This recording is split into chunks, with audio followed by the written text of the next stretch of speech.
Good evening. Welcome to the Farmers Branch City Council meeting for Tuesday, September 5th.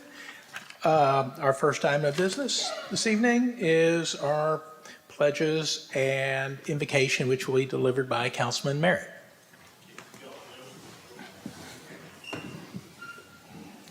We'll start with the invocation.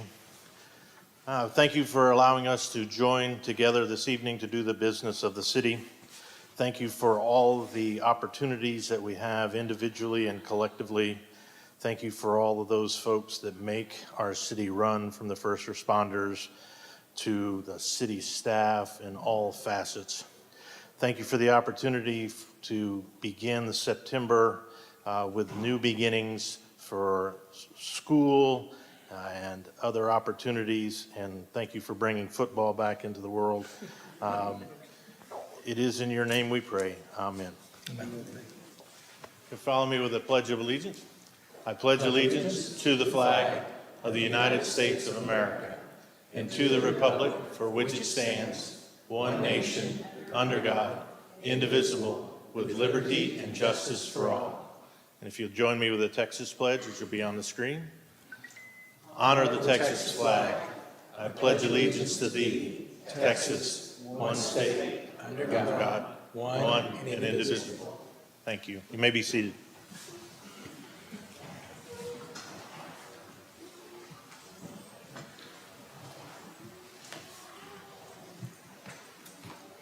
So next up are our ceremonial items this evening. And we have one. This is a presentation of the North Central Texas Trauma Regional Advisory Council's Heart Safe Community Award to the Farmers Branch Fire Department.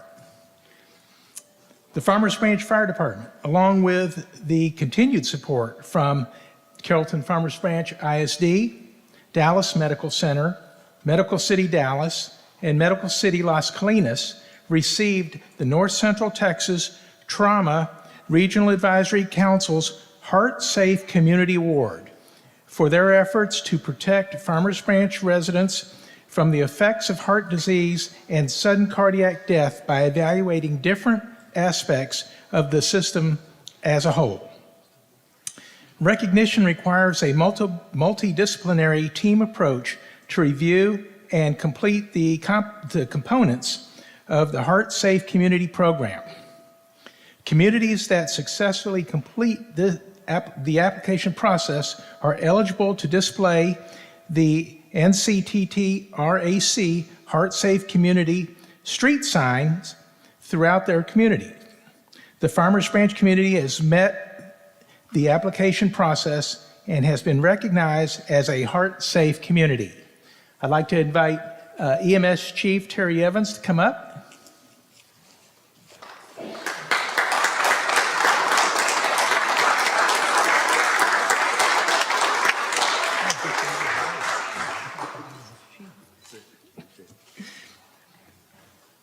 So we have this beautiful award or plaque of recognition, which says City of Farmers Branch has been recognized as a heart-safe community by the North Central Texas Trauma Regional Advisory Council and is therefore awarded this certificate of recognition based on partnerships formed with the community for prevention, response, and recovery to heart-related emergencies.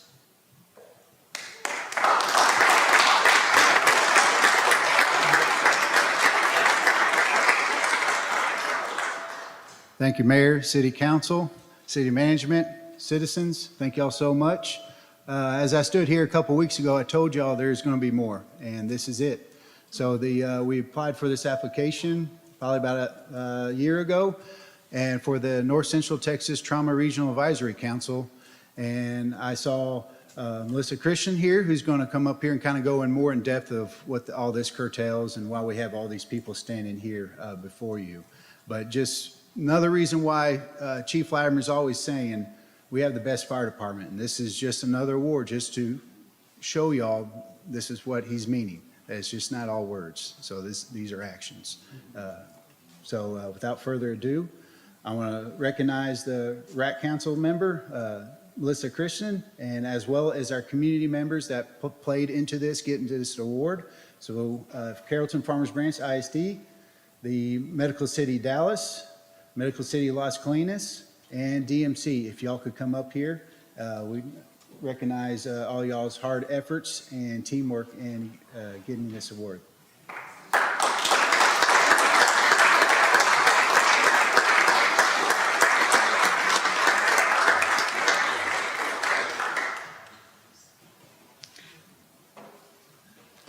Hello, Mr. Mayor and council members. My name is Melissa Kristen.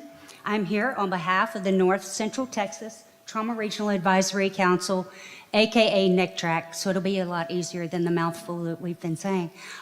Mayor Lynn did an excellent job in telling you a little bit about the program. However, I'm just going to go into a little more detail. It'll be brief, but we want to recognize this collaborative that they've achieved. So NCTRAC is one of 22 trauma service areas legislated by the state of Texas with the mission to support the emergency healthcare system by lowering morbidity and mortality across our 19-county region in north central Texas. One of NCTRAC's initiatives is called Heart Safe Community. This is a nationwide program developed with a set of criteria and guidelines designed to reduce the devastating effects of heart disease and improve outcomes for cardiac arrest emergencies by focusing on 6 specific areas. Number 1, access to emergency care. Number 2, emergency medical dispatch. Number 3, AED access and first response. Number 4, advanced life support. Number 5, education, community awareness, and activities designed to reduce cardiac events. Finally, number 6 is data collection and review. So a city that desires to become a heart-safe community, they must apply. They apply to the program, submitting evidence of their efforts in all of those categories, and be evaluated, scored accordingly, and finally endorsed by the NCTRAC Board of Directors. The program requires a multidisciplinary collaboration and commitment of public and private organizations and agencies across the entire community. Achieving this recognition is no easy task, so we thank you for your commitment and to the health and safety of your citizens. It is truly our privilege to congratulate and recognize the City of Farmers Branch as a heart-safe community.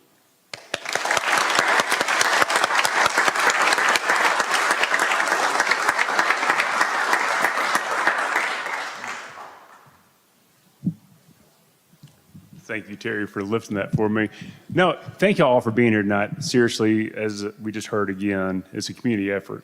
And so mayor, council, city management, thank you all so much for supporting us, because this is something for me is near and dear to my heart, because when I went over to administration, this is one of the first projects I was tackling amongst 100 other things we had going on, and was never able to complete this. And then we came to city management and council and said, we need another head count. We need an EMS captain last fiscal year, and y'all trusted us.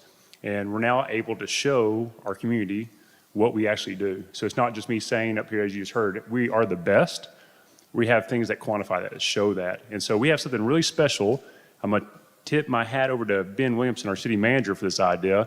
So as you heard, they give us a street sign. So, hey, Ryan, would you please come up here? As you hear about in our city, we say one team. And so Ben is constantly saying that. I know he's saying that to the mayor and council all the time. We talk about that. That's our culture. And so what we did is, instead of being like other cities where they get one sign, they put it up at the entrance somewhere, we got something special for Farmers Branch. That's what we are. We're special.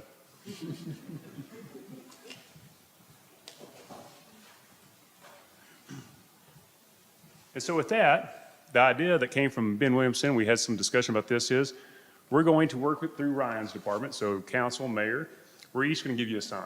So you can place a sign wherever you want to in your district. Mayor, you can go anywhere. All right. You're welcome. No, but we're going to do that. And so here it is. I want y'all to see, so we're going to hand these out to you. So here we go. Hey, Terry, would you help me? Shane? All right, so here we go. Each of y'all, here you go, Mayor. There's more for you.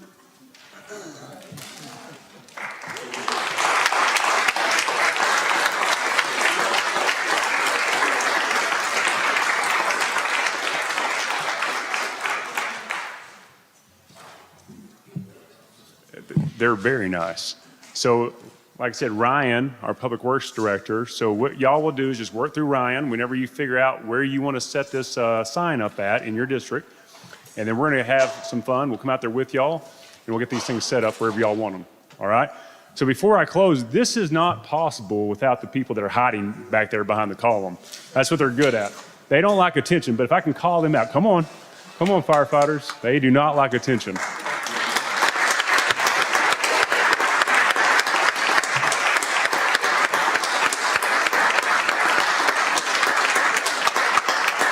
But seriously, all these awards and everything is great, but this is my family. This is our family. I started here with these guys, and man, I'm 16 years with them, all right? And the reason we get these awards is because of what they do day in and day out. 24 hours a day, 7 days a week. They don't get a day off. When it's 110 degrees, we're inside AC. They're not. And this is why we're here. They serve our community. They are what we should all be doing, is serving each other. They put others above self every single day. So just, if you would, help me just congratulate them.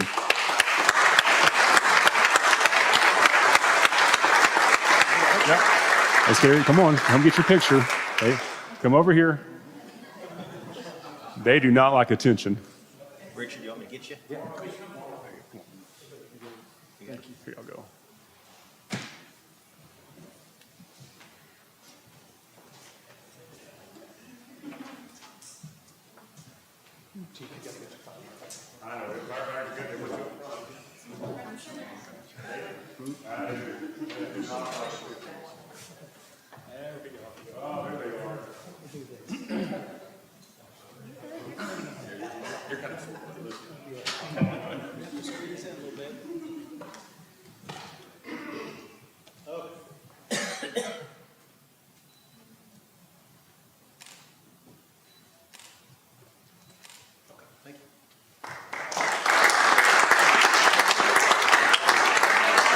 And my last little tip of my hat, I do appreciate the school district being here tonight and our local hospitals, as y'all heard. So that was very awesome for y'all to give y'all's evening hours. So thank y'all very much.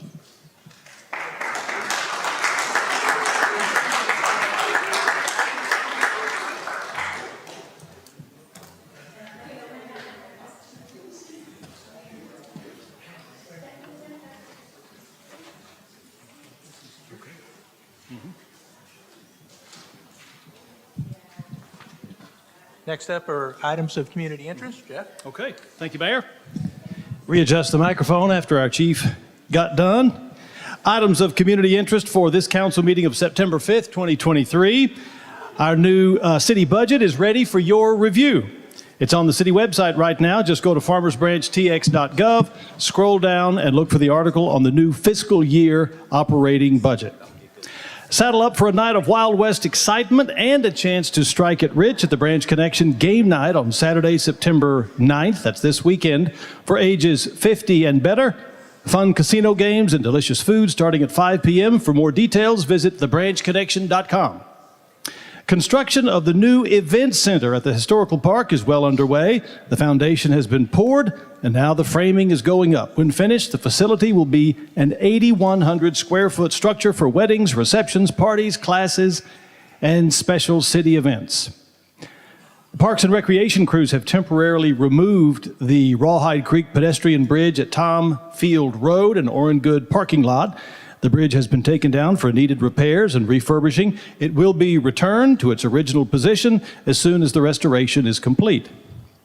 See if the Farmers Branch Power Switch can help you save on your electricity bill. It's a group energy buying program that allows you to benefit from lower electricity rates through bulk purchasing. There's no cost to participate. Just go to farmersbranchtx.gov and search for Power Switch.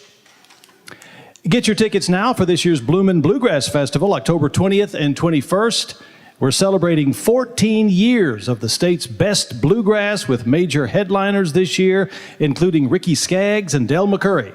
Call the box office at 972-521-8644. September is National Preparedness Month, when FEMA encourages all Americans to be prepared for disasters and emergencies. Visit ready.gov for weekly tips and follow our Farmers Branch Fire Department on Facebook. Also, the Children's Health Star Center outdoor ice rink will not open for the 2023 season. Road construction on Denton Drive and the surrounding area will prohibit the seasonal attraction this year. However, indoor ice skating will still be available at the Star Center. Call 214-432-3131 for more information. And just a reminder that City Hall is now open longer hours, including Fridays, from 7:30 a.m. to 6 p.m. It's more convenient now to make a payment, apply for a permit, get your questions answered, or get any other help normally provided here at City Hall. And as always, you can sign up for City e-News at farmersbranchtx.gov. Mayor? Thank you, Jeff. Next up is report on study session items, and we did have study session this afternoon starting at 3 o'clock. Not going to go into everything that was covered, but one of the more important things was a question regarding the city's investment policy, and Councilman Roman had questions for our finance director on that, and we will be revisiting that here in the future. There was an item that has to do with EV charging stations, and a rate has been approved for those. So the electric vehicles, if you're plugging in on a city-owned charge station, we will be charging to charge. Okay. And you get a 1-hour grace period after your vehicle is fully charged. After that, there's a $5 per hour fee that will be assessed to your credit card. So please be cognizant of that. For more details on anything that was covered during the study session, you can go to farmersbranchtx.gov and see everything that was going on there. Next up is our consent agenda. We do have a couple of changes to the consent agenda. Item H5 has been removed from this evening's agenda. Item H9 will become regular agenda item J4. H9 will become J4. And then item H11 is being tabled. So that will come up at the next regular council meeting. So with those changes, council, do I have a motion to approve the consent agenda? Mayor, I'll motion to approve the consent agenda with item H5 removed, H9 moved to regular, item J4, and H11 removed. Very good. Mayor, I'll second that motion. Thank you very much. If you would, please mark your ballot accordingly. And I'm sorry I didn't mention Councilwoman Bennett may be joining us remotely. We're not sure at this point. Consent agenda is approved 4-0. So thank you very much. Okay. Next up is a public hearing. I-1, conduct a public hearing on the proposed fiscal year 2023-24 operating and capital improvement budget in accordance with Article 4 of the city charter and take appropriate action.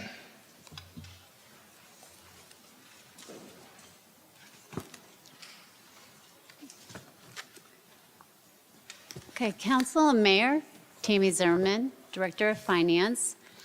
We recently had our budget town hall, and I'm going to go ahead and before we open up for the public hearing, I'd like to play the video that was played at the town hall, and then I'll speak a few moments afterwards, and then we can open up the public hearing. Okay.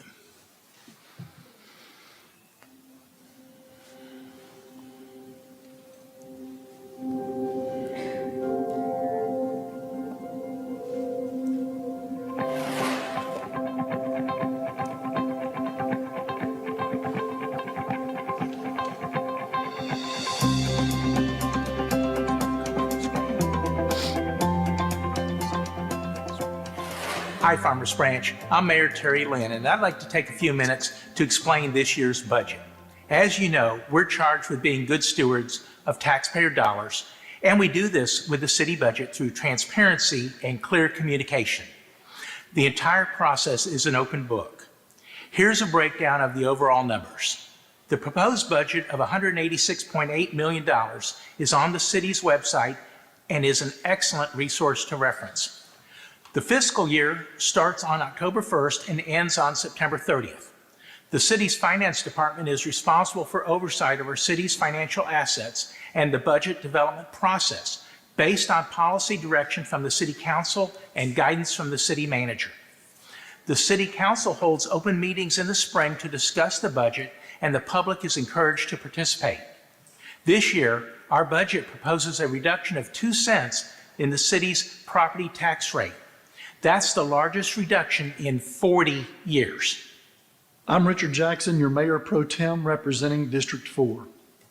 One important facet of the budgeting process is planning for future revenues and expenses. This budget had to be designed to reflect not only what the community wants and needs, but also economic factors like inflation, supply chain challenges, and a tight labor market. The city manager's proposed budget is the financial roadmap for our city in the coming year. It reflects our community values, council priorities, and balances the community's needs with available resources. Your local government is committed to providing you with the best value for your tax dollars.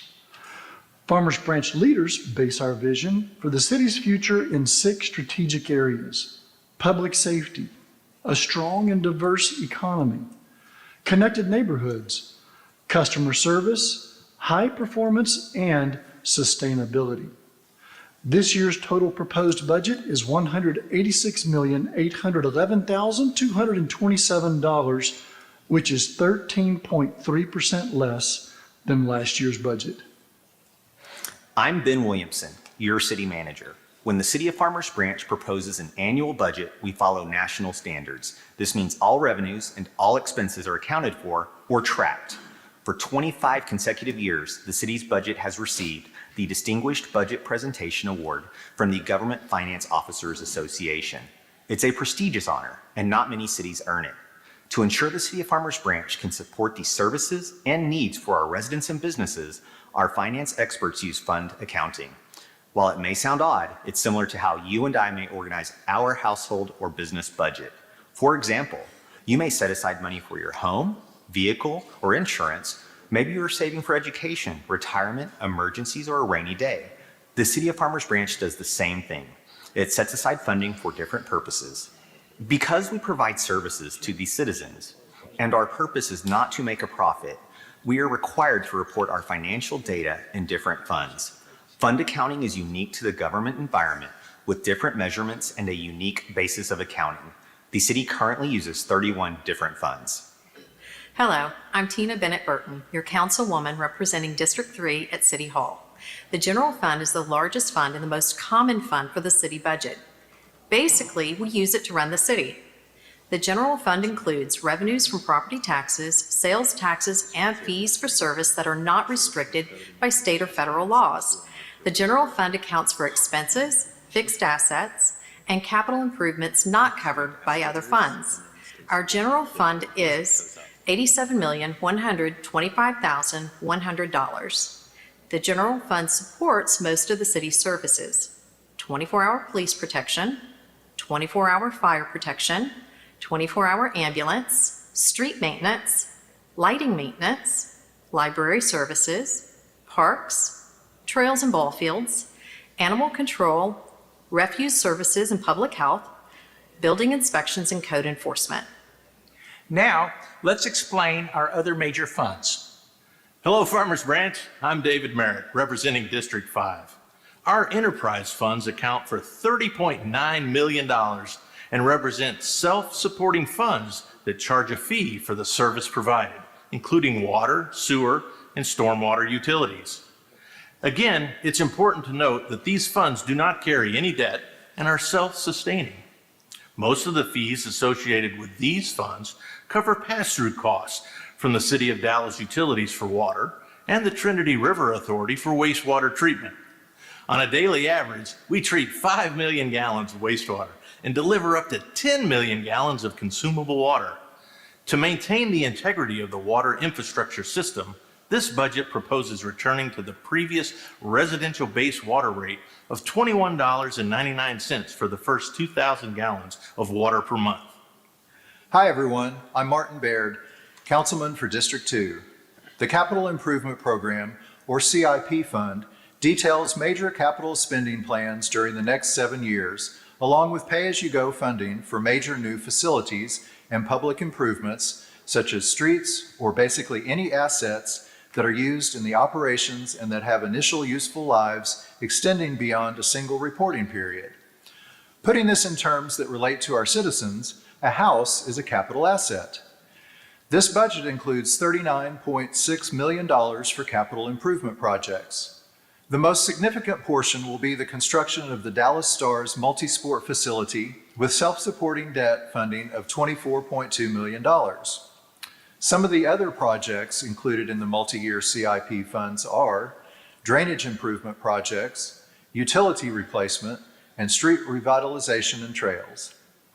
Hello, everyone. I'm Omar Roman, your Deputy Mayor Pro Tem representing District 1. The special revenue funds are used by the city to account for the accumulation and disbursement of restricted resources that must be used for a specific purpose.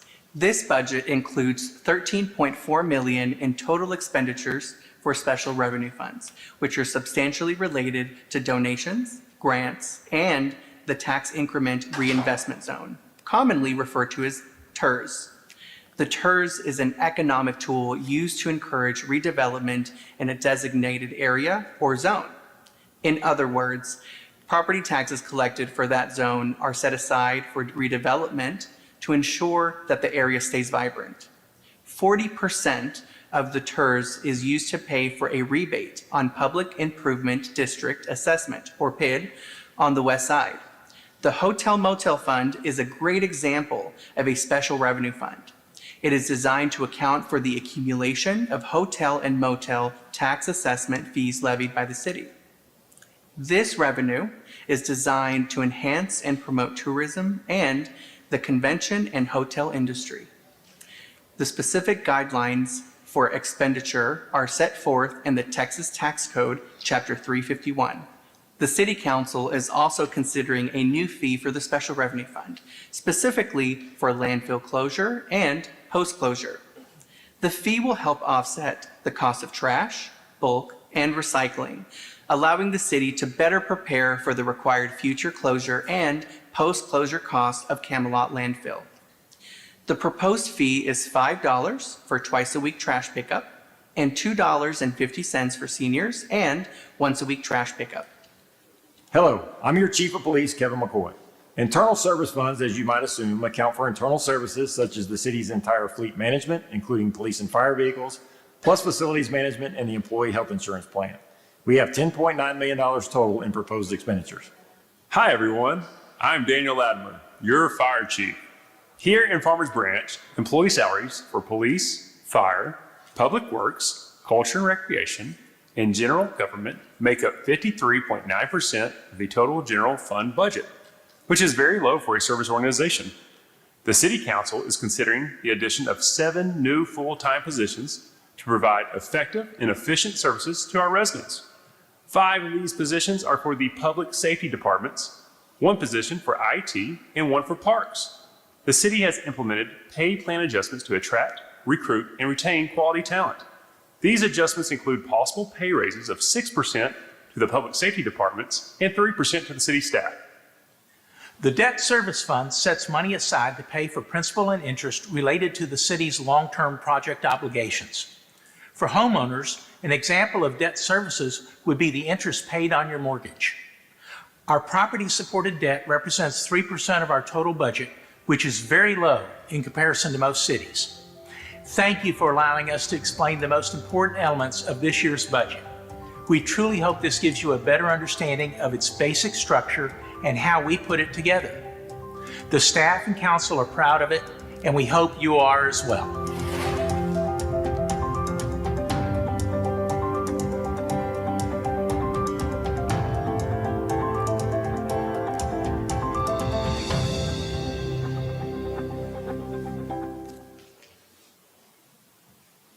Okay.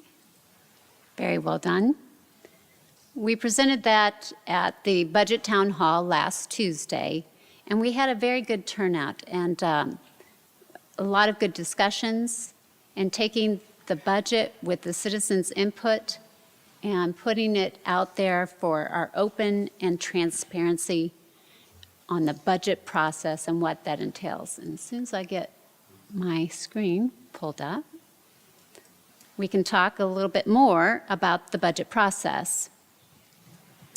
So I've presented to you several times and mentioning that it's a year-round process. We started in February where we had city council workshops and coming up with our strategic plan and our focus points.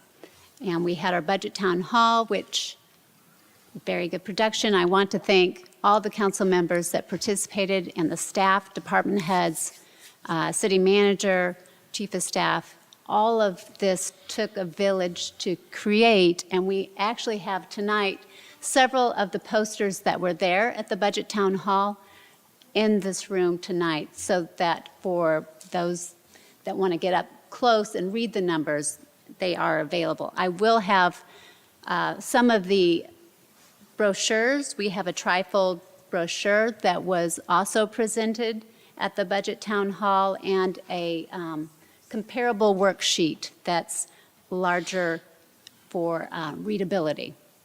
But tonight we're here for the public hearing on our budget approval process. And when we talk about our budget, we start out by saying Farmers Branch provides the best value for your tax dollars. That has been our central theme, and we've improved on it with the large tax rate reduction that we proposed in this budget. So when we talk about your tax dollars, we want to clarify that we make up 25% of your tax bill, with half of the bill going to your school district. And the other portions of your tax bill are to Dallas County Community College, Dallas County, and Parkland Hospital. So when you receive that property tax bill, it is collecting for 5 different entities.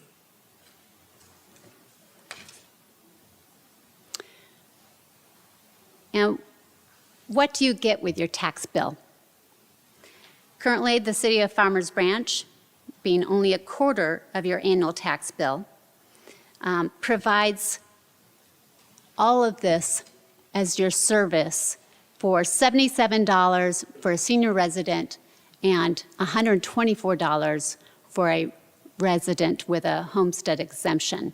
So with your tax bill, you have 24 hours of police protection, 24 hours of fire protection, 24 hours of ambulance. We have street maintenance, lighting maintenance, library services, parks, trails, ball fields, animal control, refuse services, public health, building inspections, and code enforcement. And that's just a comparison to a monthly bill for your Medicare Part B of $165. So you get a very good bag of services for your tax bill. Recently, we have passed legislation. The Texas property owners are getting the largest cut in tax history. There was an $18 billion plan to reduce the school district's tax rate by 10.7 cents per $100 of valuation, and it increases the homestead exemption from $40,000 to $100,000. With the population and economic growth in DFW area, you might have noticed on your tax bill, your home value has appreciated.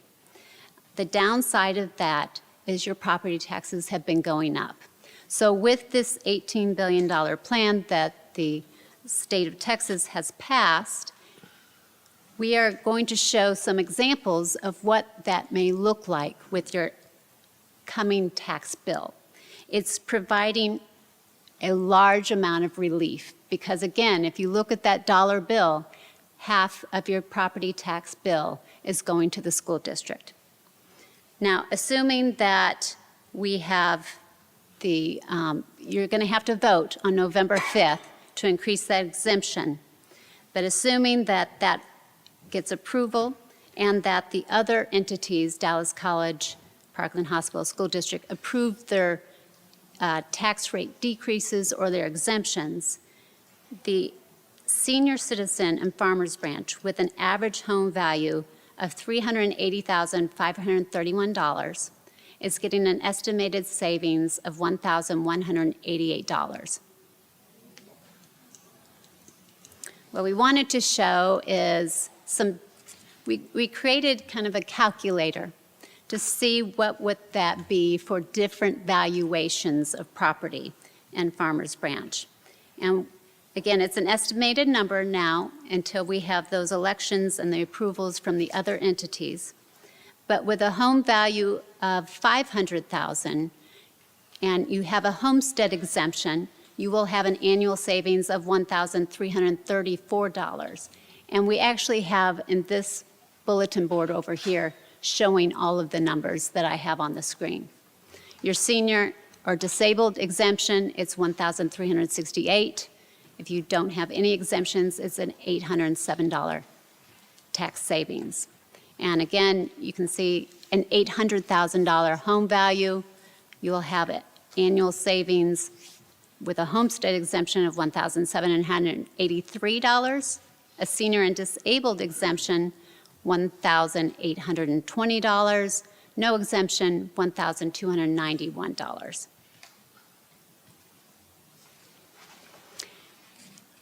So we get oftentimes the question, well, our tax rate's higher than another city. And what this slide is trying to show, in which I actually have the printouts that shows these numbers, and you can actually read it, is that it's not an apples to apples comparison, because you'll need to look at what the other cities are providing as far as their homestead exemption. We offer a 20%, which is the maximum. What is their senior disabled exemption? We offer a $100,000 exemption. Other cities do not provide that same amount. So I want people to take away this brochure and see that we are providing a very low tax bill to the citizens of Farmers Branch with the outstanding amount of services that we provide. And putting together our budget, one thing that we often get from our citizens is, where is all the money going to? We are a service industry, so the top amount of our expenditures is going to be salaries. But if you look at other cities, the percentage of our employees' salaries in comparison to the total general fund budget is only 53.9%. If you compare it to Richardson, Capel, Carrollton, Frisco, or Addison, we are much lower. We are budgeting wisely.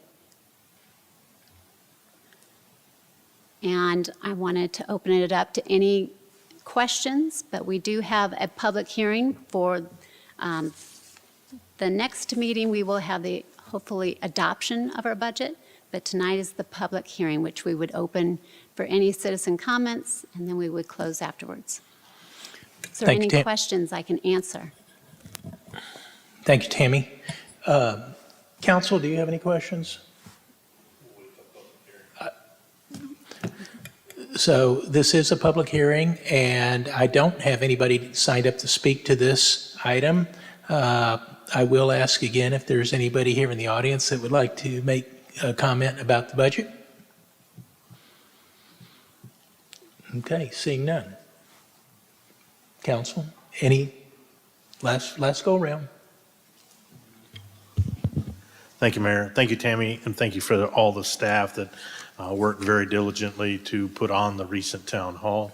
I think it was a valuable opportunity to allow citizens to ask questions face-to-face and get their questions answered from the resources that we have available. I think we're at a very good place with our budget. And this year, we're able to address a number of the concerns that we have, I think, with making sure that we attract and retain the staff across all of the organizations, both the first responders as well as staff that operate the rest of the city. I think we're looking at some big projects that are looming ahead. We are adjusting for the landfill closure. That fee will not take place until October of 2024. I want to make sure that the residents understand that. While we did talk about that fee, we're planning for that fee in the next year, not this particular October. But I look forward to any other questions that we have, and I look forward to the discussion amongst the other council members as we move to this rapid approval, which will occur in 2 weeks. So thank you very much. Thank you. Anybody else? Ben, do you want to say a couple words? Why not? Okay. I want to say thank you to the team, the whole team that's sitting out there. For those of you in the audience that don't know, most of my city staff are sitting to my left over here. As they said, the budget doesn't stop. It's a year-round journey. The amount of hours that go into the budget, it's easy to make it look nice and neat and wow, it just turns out this way. They put a ton of time into this and they transformed the process to be open, honest, and transparent with the public, the council, and everyone, so you can see exactly where your tax dollars are going, how they're being spent, and how they're being invested in the community. And we thank you all for being here, for being part of that journey, to be part of the conversation with how the budget process works. We're always looking to improve, so if there's ideas or opportunities, we'd love to hear from you all as the public.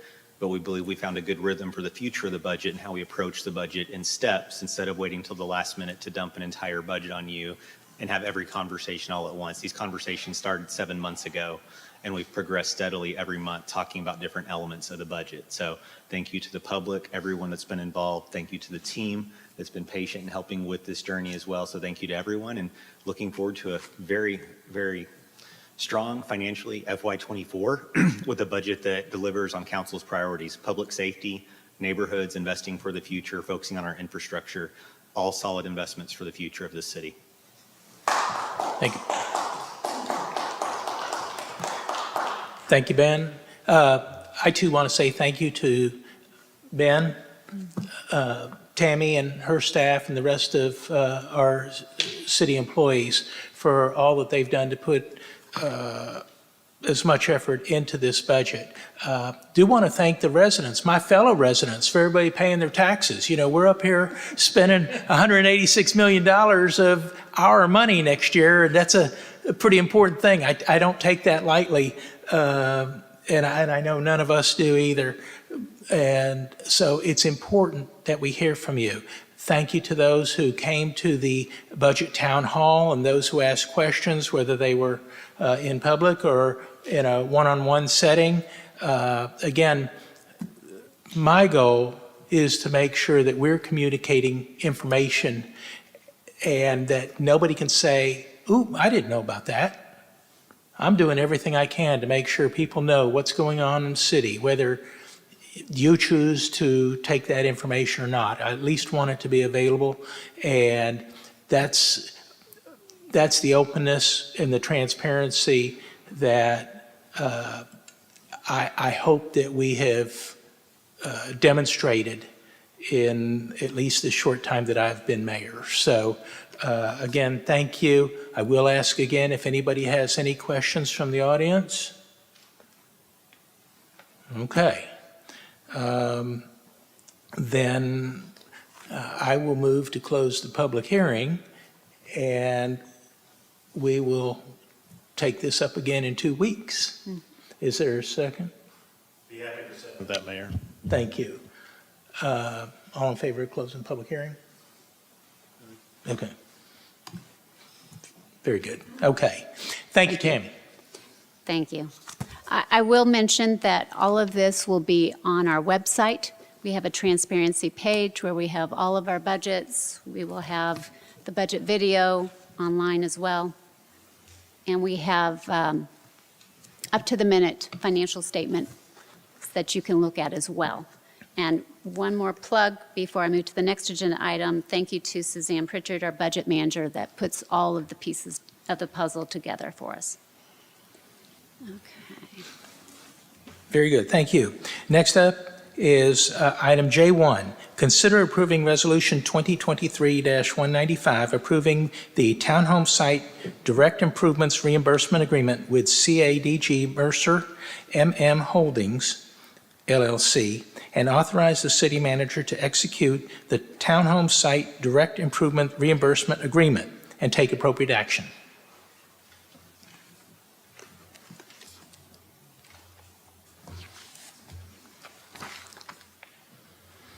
Mayor, council, wanted to start off with, we've been doing the Mercer Crossing townhome site improvements for the 69 townhomes for quite a while. It started, let's see, we had recent steps that we had to do and which were approved as far as amending the PID, the Public Improvement District SAP, which is the Service Assessment Plan. But where this started was, I believe it was more than a year ago, I believe in January of 2021, there was a city council meeting where it was discussed back then where the HOA and some members of the community wished to rezone the amphitheater area. And then it went to planning and zoning, and it was approved by Planning and Zoning, I believe on January 24th of 2022. And we actually had the site plan that was approved in September of 2022, where it put the 69 townhomes in this certain section of the Mercer Crossing development. And we actually had, at the last meeting, we approved the ordinance that updated the service assessment plan for these 69 townhomes, and it puts their levy the same as existing townhomes. And the differential that created is what we're talking about tonight. So tonight is the reimbursement agreement. Since we have approved for these 69 townhomes to be assessed the same as existing townhomes, it's created a $679,000 differential for which it will go towards reimbursing the developer for their construction cost on paving, water, sewer, and stormwater drainage. And that is just the slide showing where the amphitheater lot was originally and then the development of the 69 townhome attached units. So the only thing that we can do with the differential that was approved at the last city council meeting is to reimburse the developer. If we decide to not approve the reimbursement agreement, that money will be collected and sit there and not be able to be given to the developer. We would have to possibly go back and redo all of the work that was done previously. So I just wanted to mention that it has been a long process, and tonight is just the final piece and presenting the reimbursement agreement, which the lawyers have been through. And do I have any questions? I believe I also have a representative from the developer here with us tonight. So, council, are there any questions in regards to this? Councilwoman Bennett? I'm here. So I do have questions for the developer. We seem to have some issues with infrastructure that is current and past infrastructure. I've had so many questions and concerns from my residents on the west side in the last 2 weeks. Is there my concern in giving money to something that we are still having issues with from the past is a real struggle for me. So what do we have in guarantees that our residents are going to not be put in a position of basically feeling like there's nothing they can do. Councilwoman, can you be more specific on the issues that you're referring to? So we have, there were issues, and I know that there's an HOA over there, but the things that were specific to that were some of the infrastructure with the water lines. And some of it was not working a few weeks ago, and so much so that it's just the common areas were dead, trees were dead. And then over this past weekend, there was flooding in the streets from that same infrastructure. And so if this is what we're talking about, and I know that it is, how do we fix this issue going forward so our residents, current and future residents, feel like they got what their money is, what they paid for effectively? Okay. Again, I just want to make sure that I am fully understanding of exactly what you're talking about. You're talking about watering common area. Well, they said that they told me that there was problems with the pipes. Okay. And in what area was there problems with the pipes? I can go back and look at that email and give you the exact address. Okay. This is obviously a very important issue. There's a lot at stake here. I want to be as specific as possible in identifying things that may or may not be issues related to the townhomes, that is the reimbursement that we're talking about for this townhome development. Correct, but it's the same developers. Yes, but let's identify what is an issue, and then we'll have the representative from the development company answer that. Okay, so when they put the lines in, the water lines, sewage, water. Sewer's not working? Okay, when they put the water lines in, the infrastructure in, for people to get their water, for the common areas to be watered, for, all of that, in the medians, on the sidewalks, because that's all part of the HOA over there, and that's the infrastructure that they are putting in. So when they put that in, what guarantees do we have? Because this is a younger community. I just don't feel like we should have issues in such a young community with infrastructure at this point. This should be an issue 5 years down the road. Okay. Do you have a grasp? Yes. Okay. Brock Babb, do I have to get my address too? I work for, 1105 McGregor Lane, Gunner, Texas. Yeah, I've had a lot of HOA meetings and with residents, but also with the board members out there. A lot of the issues that you're talking about is with irrigation lines, that common areas, and I feel like we've addressed a lot of them. I've actually given out my email address to a lot of residents to make sure I hear their concerns and do something about them. Right now, I've currently got an irrigator 24/7 essentially at Mercer Crossing. Right now, the biggest line item that I'm seeing is in the Coventry subdivision. There's a lot of dead grass stressed grass in the common areas and cracks forming. We are watering 5-6 times a week. Fact is, you got 70 zones, 30 minutes a zone. I mean, there's only so many hours in the day. We're watering from 6 p.m. to 7 a.m. It's just 30 days, 40 days in a row of 110, 105 degree heat, just constantly impeding them. But I do know as a company, we've had a come to Jesus with our HOA company about being more responsive, being more receptive, answering more calls, because a lot of the issues that we've had is a lot of the residents have felt ignored. And we've been enlightened on that, and we're rectifying that the best that we can. We put them on notice, and we're not shying away from moving in different alternatives to make sure that our residents are appeased. But with this subdivision, I know with city staff and everyone, the open space and the parks that we're installing here is a high importance, and it will not be accepted by me or my HOA until the city staff has signed off. They're approved with it Then we're going to go through another round of checks with our HOA, and then it'll be passed on to ensure that the future residents are properly taken care of for the open spaces at the townhome section. I have one more question for you. Yes, ma'am.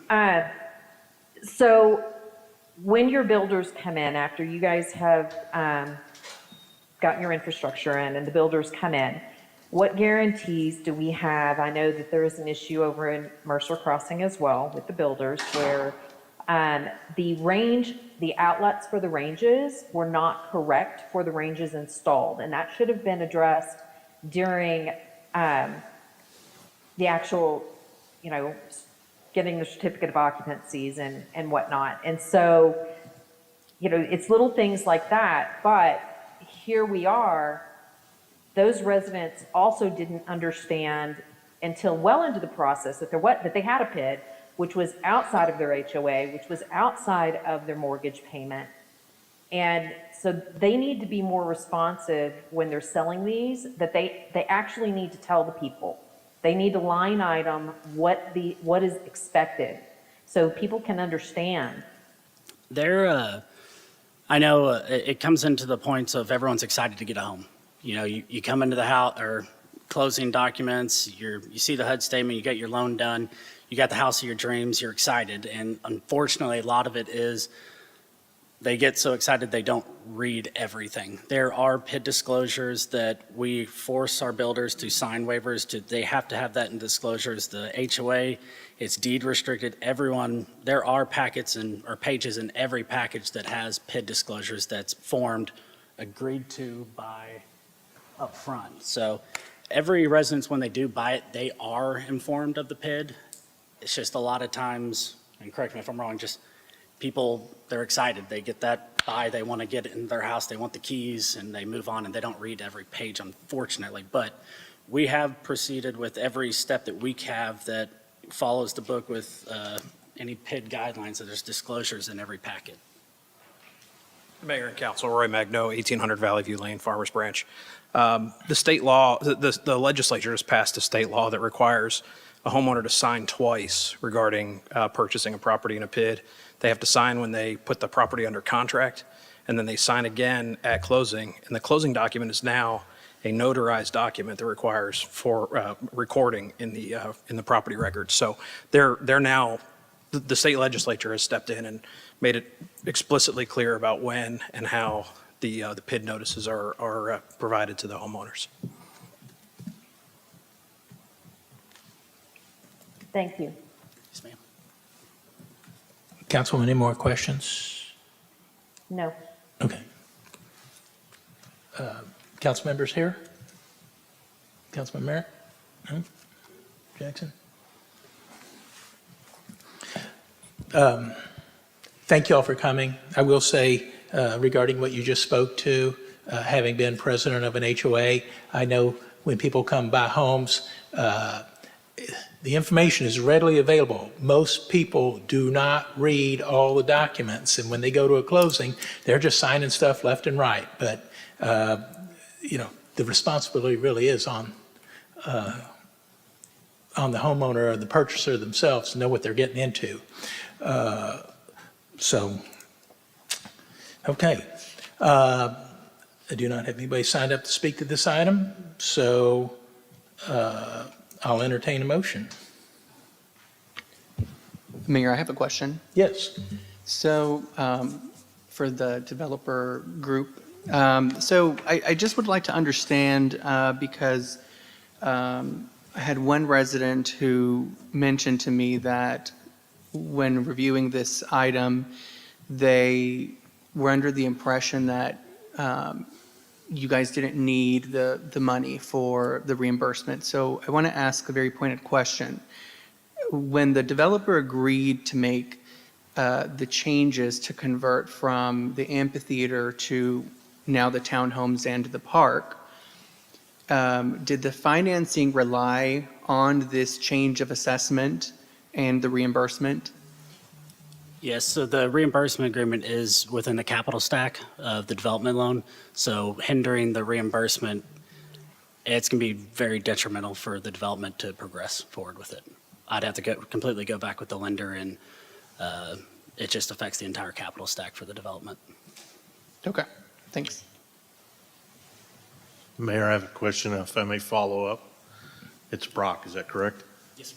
Brock, are you saying that you guys went to the lender without having this council's confirmation on that particular aspect? We run analysis in the development loan process. Speak a little closer.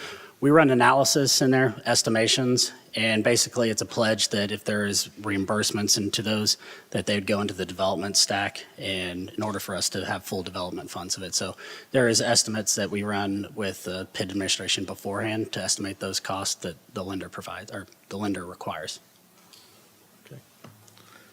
Interesting. Thank you. Yes, sir. I have another. Yes, sir. Sort of related. I think the last time I had asked these questions, and we had our staff work with you guys to try and find some definite or more clear timeline about the 69 townhomes as well as the park area.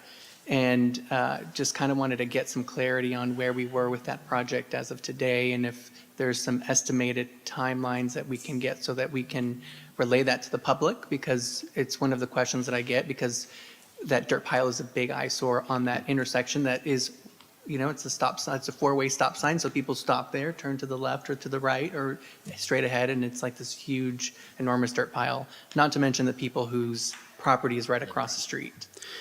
If it does make any consolidation, every day my boss drives past it, I get yelled at. So I'm working on it. We've got utilities are wrapping up on the 11th of this month. After that, the batch plant will start pouring concrete. The batch plant is supposed to be delivered this week. It's a 30-day pave, and that includes backfilling and curb markers, everything to where middle of November, we should be paved out. At that point, I'll be going into franchise. There's 69 townhome units. We average about 5 townhomes a day for installing franchise.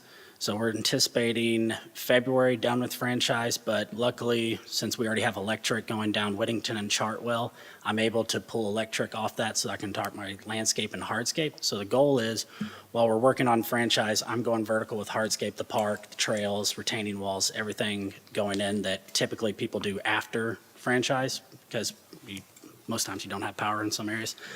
So we're anticipating a late November, early to mid-December substantial completion, hopefully sign off with city acceptance.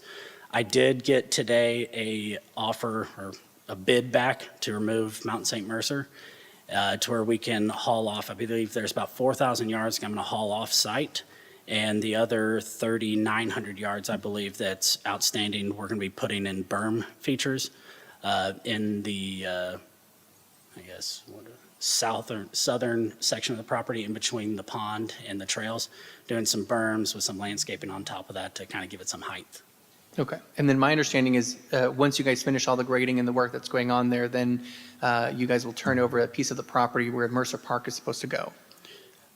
If that's part of the DA, I'll be honest, I haven't studied Okay. on that part, but if it is in that, we'll honor whatever is agreed to. Okay. Thank you very much. Anybody else? Okay. Again, I will entertain a motion.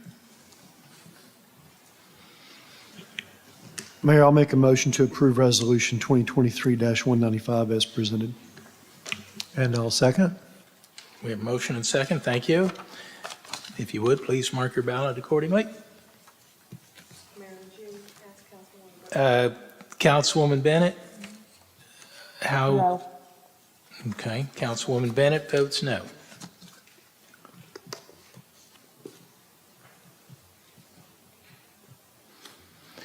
Motion passes 3-2. Thank you all. Next up is item J2, consider adopting ordinance 3824, amending the Code of Ordinances, Chapter 66, Solid Waste, establishing a fee for solid waste services and amending Appendix A, fee schedule to adopt fees and take appropriate action. Evening, Mayor and Council. Shane Davis. I kind of jumped the gun earlier. My apologies. talked about it a little bit in the video, and Councilman Merritt talked about the solid waste fee, and I was ready to go. So my apologies for almost cutting Tammy off there. So this is an old picture of Camelot Landfill.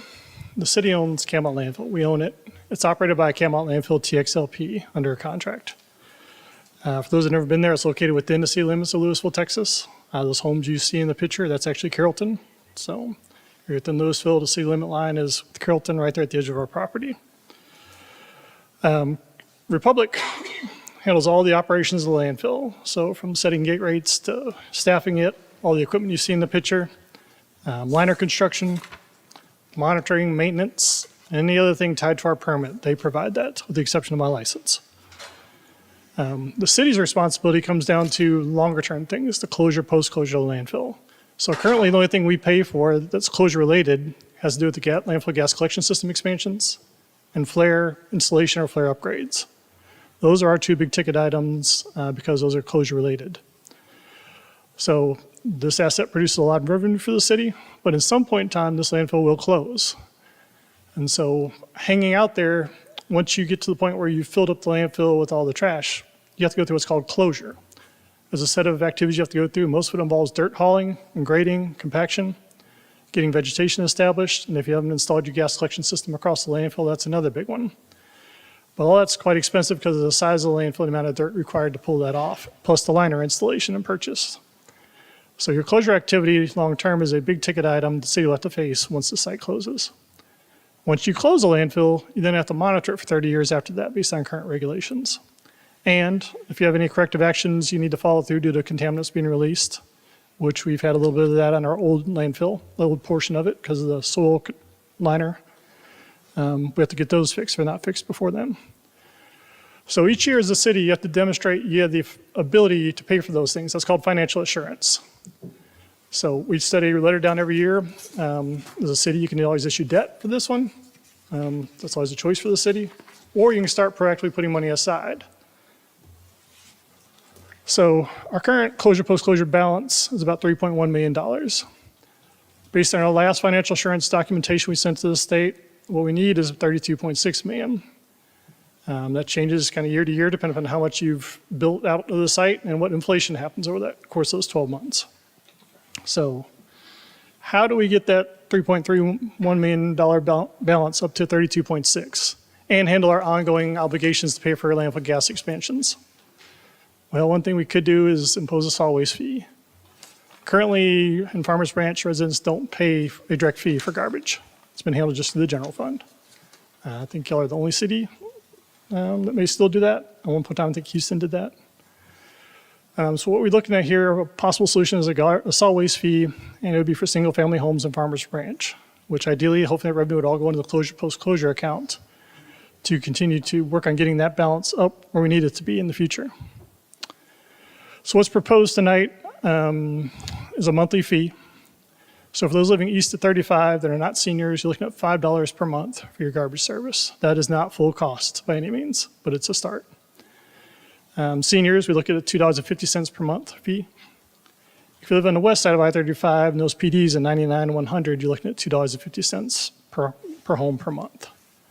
As mentioned before by Councilman Merritt and possibly in the video, this fee would not be implemented until actually a year from now, so October 2024. We need time, between talking to residents, but also getting that put onto the bill itself. If you look at home electric utility bill, there's not a line item for solid waste, so we have to get that set up. We got a couple of tricky areas within the city of Farmers Branch where water's based on a meter. Not every home in Farmers Branch has a meter.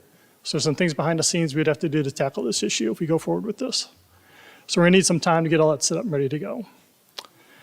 And then hopefully going forward, this council and future councils would look at when we need to increase that. We can certainly make our own projections as staff, here's what we think you need to do. But this fee is set up for just this current fee at this point in time. That is the gist of the presentation. Any questions about the landfill, closure, post-closure, financial assurance, the fee recommendation? Council, do we have any questions? Councilman Merritt?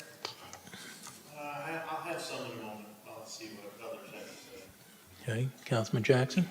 Thank you, Mayor. Thank you, Shane. So what I was hoping to see, and sorry I didn't bring this up sooner, was Okay. sort of a schedule that shows us getting from the 3.1 million to the 32.6 by the year 2042. Got it. I can certainly provide that. I realize it's not here tonight, but I can Okay. certainly get that to the city manager's office to get to y'all as soon as possible. Okay, very That I good. can provide. And, you know, it's a new fee, right? Correct. Today, we're not paying for trash pickup. We're getting trash pickup, most of us are getting trash pickup twice a week, which I understand is a better service than many of the cities around us. And many of the cities around us are actually charging already and have been charging for trash pickup. And just generally, what do other cities charge for? I know living in Dallas now, mine's over $20 a month, probably well over $20. I know my wife sent me the bill. I asked our deputy city manager a while back for his. I don't have it memorized, but his is over $20 a month. So we're That's- looking at $20 around there, maybe as an average of what residents are paying in other cities for trash pickup. They're obviously having to pay for landfill services. Maybe some of them are paying to use ours. Correct. Yeah, that's one of the nice things about us is because we own the landfill and what we negotiated with the Camelot Landfill TXLP is we actually don't pay a tipping fee. So usually about a quarter of your fee, it goes to just what it costs to dump stuff at the landfill. It's called a tipping fee. So all the other cities, they're paying that tipping fee on top of the Right. cost to pick up the material and get it there. Right. So right now we have that benefit of, that's not something that we as a city have to pay for. You're more focused on this other problem at the moment is how do we get money ready for this closure activity? Right. And in the meantime, we still have the maintenance costs and all of the environmental costs associated with just daily maintenance of our landfill. Camelot Landfill TXLP pays for that unless there's something, so we're going to take a step back. There's a portion of the landfill, the city used to operate the landfill. When we first built it, I say we, I was not here. I was in high school. It was built by the city back in the late 70s, early 80s. So the city actually operated the landfill for quite a while. It wasn't until just before I got here that they actually outsourced it to, at that point in time, I think it was Allied Waste, a private company that was later acquired by Republic. So there's a portion that was constructed by the city and operated by the city. So it'd be kind of onerous to put that on you. Hey, you're going to take my business, now you got to pay for all the problems I created because it's not that we did anything wrong. Just the regulation at that time only required a soil liner. Right. With this drought, you see what happens with clay. What's what we have right now is clay. You go through a drought, it's going to split. Gas is going to follow the path of least resistance until we get a rainfall and it self-heals and anneals and seals back up. Right. So that's what happened to part of our landfill. It's not much, but the point is there is some out there and it's slowly being fixed over time. Okay. But that is something that happened when the city was operating it and we constructed that. It's a Okay. waste we put in place. But the part that Republic is responsible for, they're handling all Correct. of that. If anything happens right now with operations, if they create a leak, puncture a liner, that's them. It's on them. Yep. Okay. Yes, sir. Very good. Thank you, Shane. You're welcome. Councilwoman Bennett? Yes, for the residents, I just want to make sure they understand that this fee, yes, goes towards the closure, post-closure, but it won't technically go away after that because then we will have to pay, as we won't have a dump to take things to, we will have to pay another service to provide that for us, correct? Based on what I know today, that is a correct assumption. You as a city could choose to do that at some point in time, try and create another landfill, but it's a much bigger discussion. But yes, that's a fair assumption. Okay, thank you. That's all. Councilman Baird? Councilman Roman? Yeah, my position hasn't changed since last time. I still have the same opinion that those who have once a week trash, which is a lesser service than others, that they should not be assessed a fee because there's essentially a cost savings from not having to do an additional trash pickup for them. So I think that would be a fair compromise. And Councilman Jackson, that's another reason I was a little concerned about giving you something, because I wasn't sure where this discussion was going to go. So. Excuse me.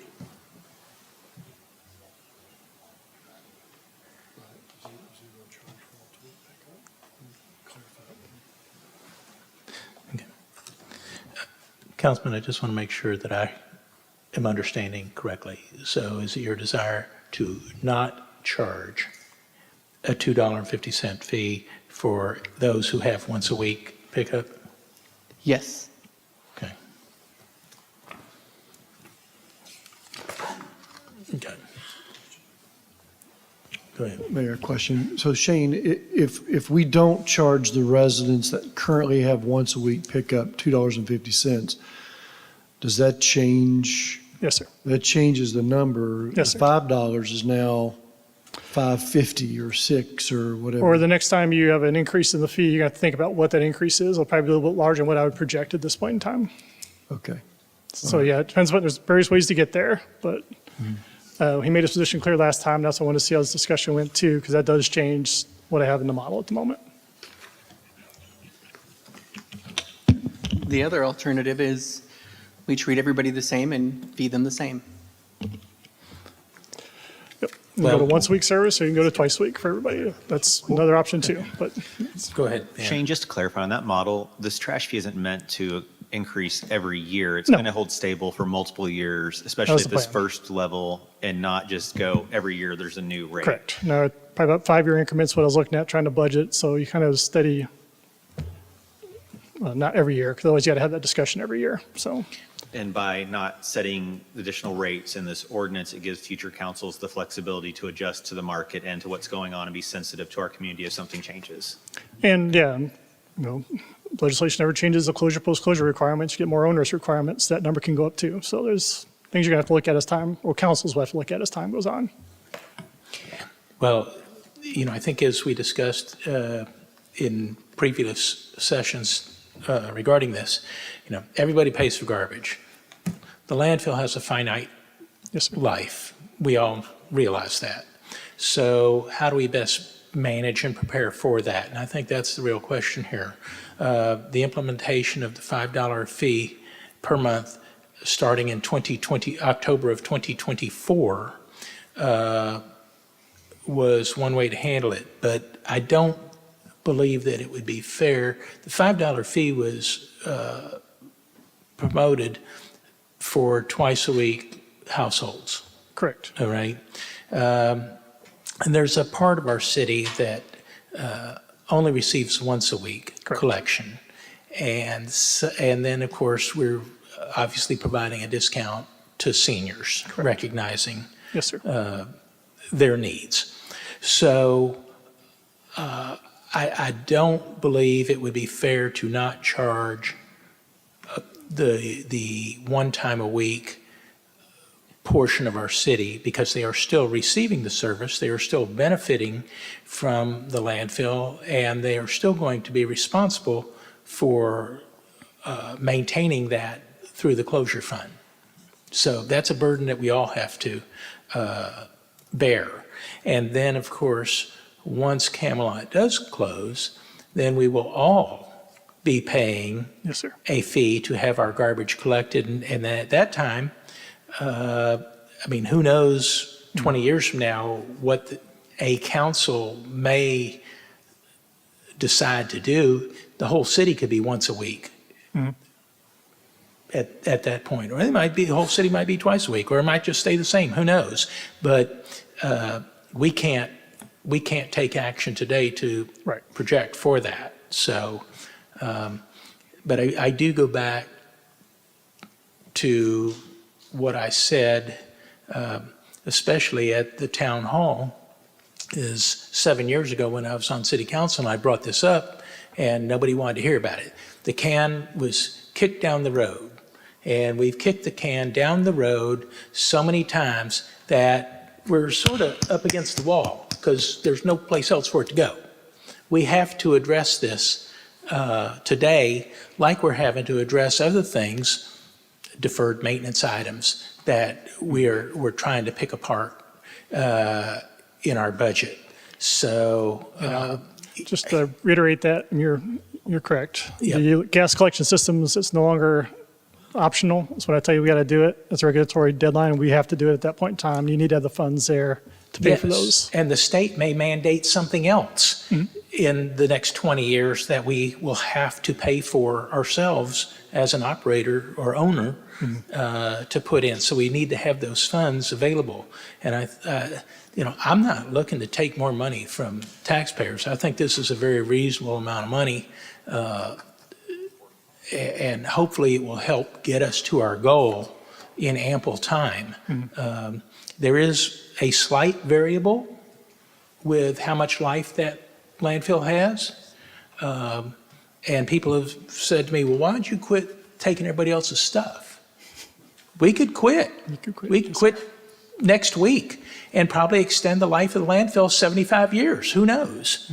But we will start charging for trash service immediately because we will cut off that revenue stream that's paying for our trash service. So I think we need to be very careful about that and be prudent about how we position this from a budget standpoint moving forward. So, Councilman, you had something? I did. Just one other perspective to offer. And Councilman Roman, I would appreciate it if I'm missing something here to understand better your position. But $5 isn't a lot for twice a week trash pickup. I realize that may be different to other people. But I look back at the residents many years ago that helped pay for Camelot, the property. And that's been paid for a very long time. And we've been residents like myself that, weren't here, back then and owned a home and paid utilities. I've enjoyed cost-free trash pickup for, many years at this point. So at some point, you just know that that's got to end. And I think that this is a very reasonable beginning to that end. But again, I would like to understand the rationale behind someone in the city not paying a trash pickup fee versus they get once a week trash pickup and they're paying half of what everyone else is. So I want to be very specific about the area that we're talking about. We're talking about Mercer Crossing. And that area, I have heard time and time again, I walk to that area, I attend the HOA meetings because I am in the HOA there. I hold town halls for that area. I communicate with those residents. They're my neighbors. So I hear the constant concerns. And if I can sum it up in the best way possible, those residents out there are getting screwed. And here's why. We are proposing assessing a fee for a problem that they did not create. That's a brand new community out there who's already receiving reduced services because it's apparently more efficient to get through the neighborhoods than it is in others where you're going to have to do twice a week pickup. And so, we've got the amount of time that our staff spends out there for things is reduced. The servicing, because it's two times a week for other parts of the city, 1 time a week out there, that's reduced. Then those residents out there are contributing to a land closure for something. It's a problem that they are now inheriting. These are brand new residents. So if you really, doing the math, what was the contribution of trash in the landfill for those residents compared to the other parts of the city that have been here since, what was the year we used for venue, 18, whatever, or since the landfill was started. Not only that, those residents have to pay for the HOA North, they have to pay for HOA West, they have to pay PID, which is a special assessment for them just to even have basic things like streets, water, and sewage. And then they have to pay for Valwood assessment so that our houses don't flood out there. So it's fee after fee after fee after fee. And, at some point, and it's not about the dollar amount. I think anybody out there, would chuckle at $2.50 or $5 or whatever the fee is. It's a principle of just continuously assessing more fees for that community and them receiving lesser services. And so that's why I proposed, hey, you know what? I don't think anybody is gonna be upset if we have to assess the same fee for everybody who's receiving the same services. But the reality is that the reason we don't step up to twice a week trash pickup is because the cost would be more significant than the delta between the $2.50 that from twice a week to once a week.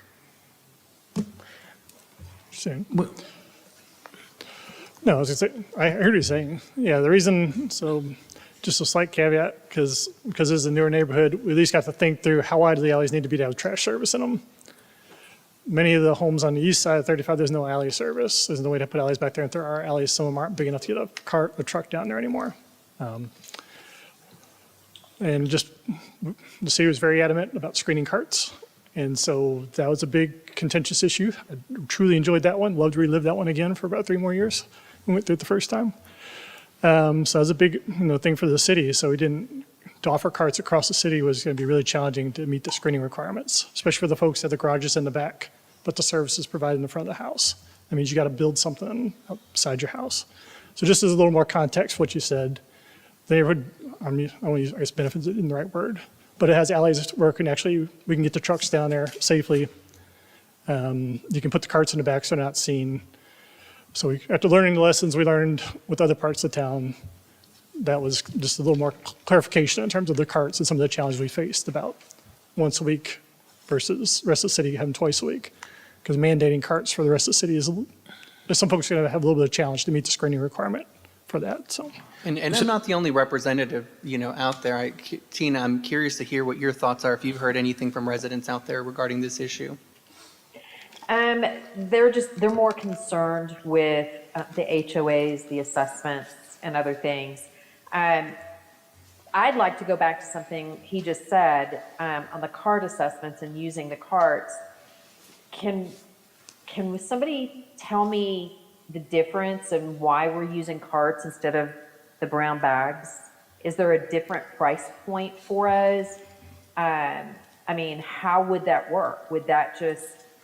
Does that lower what we would pay to have trash pickup when we get to that moment that we no longer have the Camelot? You brought it up, I'm now curious. So the carts versus bags, that just comes with the collection. How long does it take the guy or the person on the back of the truck to get to the curb, get the garbage from the curb, get it to the truck? If it's a cart, they got to walk the cart back to the curb again. If it's bags, they just make the one trip to the curb. Typically, come to the truck, put the garbage in the hopper, and go to the next house. That being said, most cities, if you look around, have once a week. Like I live in the city south of here, we have once a week, but it's because the cart size is 95 is usually adequate. Depends how big your family is, to get you through once a week garbage collection along with recycling. So it's typically I see most cities with the big carts, and that's what we have too. And that's why all of them on the west side have the 95-gallon cart is designed to get you through that entire week. If you have a bigger family and need an extra cart, call us, we have another cart set for you. So it comes down to, for garbage, why bags? Yes, there's a price difference between bags only for twice a week versus carts, and it gets down to how quickly they get through the route. If they did carts for everybody, it's going to take them a little bit longer with twice a week because you get the cart back to the curb. Bags, like I said, it's just one trip. And that's really what they're looking at as a time factor for them. It's nothing else other than just how quickly can we get through the route. If someone gets done early, they're probably going to send them to another city to help people being sick, being hurt, to finish up other routes in other cities. So that's really what the delta is for the garbage service between bags and carts when you have twice a week. If it's once a week, the price difference is the truck's only going to the city once that week, so that's your savings.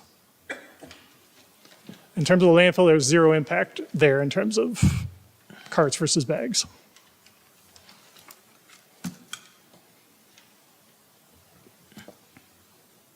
Thank you. You're welcome. So, we've had this discussion many times over many councils. Yes, and, folks on the west side who live in Mercer pay 2 extra fees on their tax bill.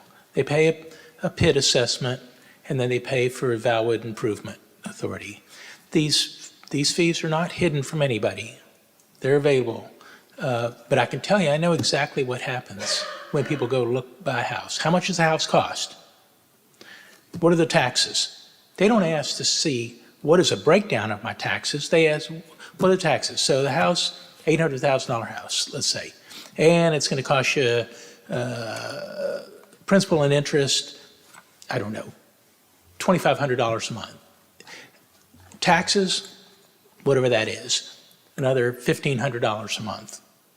But again, most people, I hate to say this, but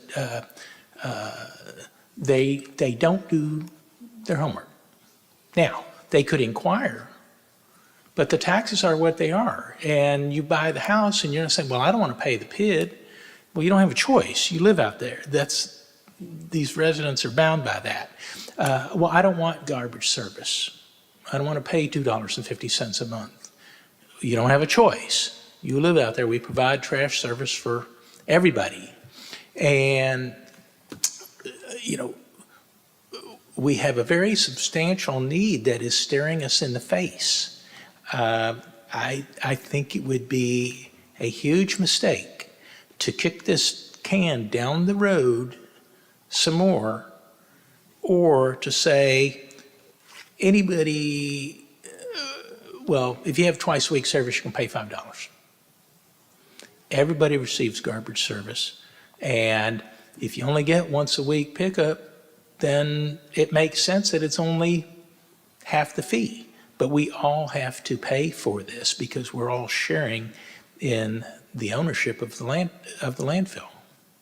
So again, it's not, we don't want to sit here and burden residents with a bunch of different fees, but we're trying to be open and transparent about it. And we're returning 2 cents to residents on the property tax rate, which will probably put them ahead of the game in terms of savings versus the $60 a year in cost starting in October of '24. So folks do have some time to prepare and budget accordingly for this, especially if you're on fixed income.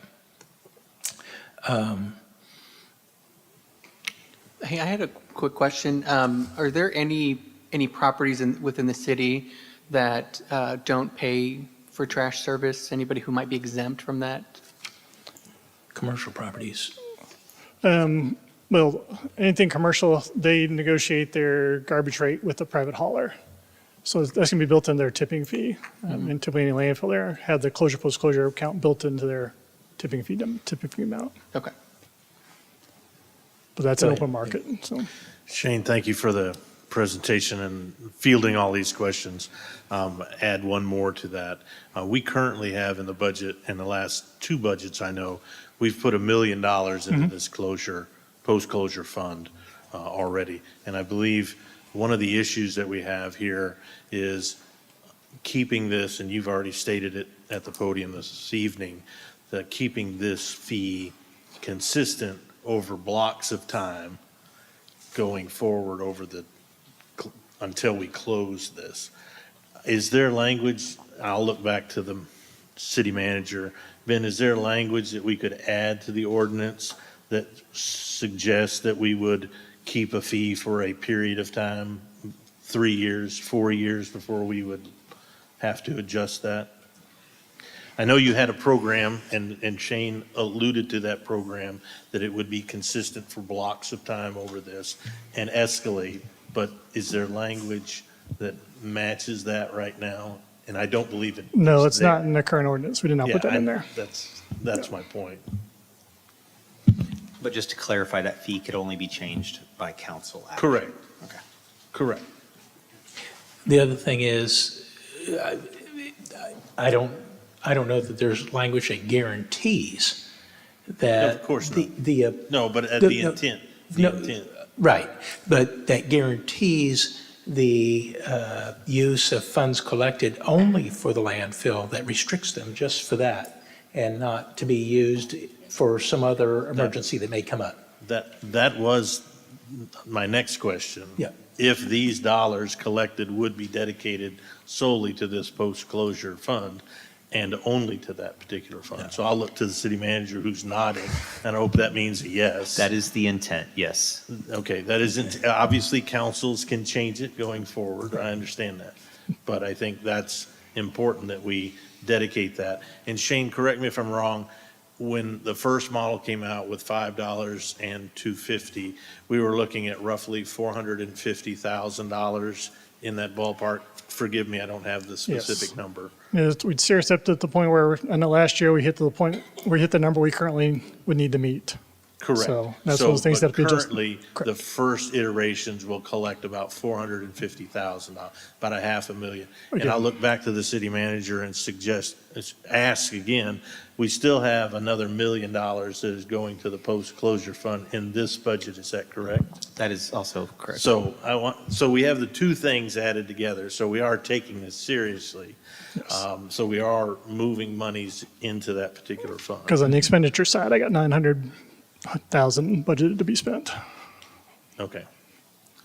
So Is that separate from the post-closure fund? Or that's are you coming out of using- that post-closure fund for gas collection system expansion All work. right, fair enough. These are moving targets on Mhm. all fronts, and we need to be totally aware of those. Yeah, that's what we talked about before. You asked me what number I'd be comfortable with, and that's why I think I said 5 million, because these ongoing expenses we have every couple of years for.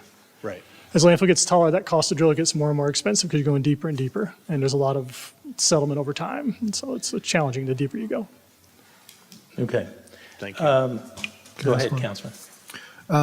Will companies pay a fee or just residents? Companies already pay because that's negotiated, like if you own a business, Martin Baird, tax service, whatever it may be, and you have a dumpster outside, that's built into the fee you're paying on a monthly basis for the collection of that garbage and hauling. Okay. Part of your component is the tipping fee, which for the landfill, it's built into your fee. We don't pick up But your none of that business. is- We don't pick up your business. No, I Get a- understand that, Get a but- dumpster and contract with somebody. But some companies here may be contracting and their trash may be going elsewhere. Correct, it could be going to Dallas and McComas Bluff landfill for sure. Okay. Those are probably your two biggest, either us or McComas Bluff or Denton if you're located far enough north. I mean, it would be nice if we could, I understand that it's in that, but this is kind of an assessment over and above, and it'd be nice if we could assess it to the businesses, but that will get unwieldy very quick. There's other reasons too, which we can talk offline about. So I'd say at this point in time, let's halt that conversation. Okay, we've heard a lot of information, and I will ask one more time if I want to give members of the audience any chance to ask questions.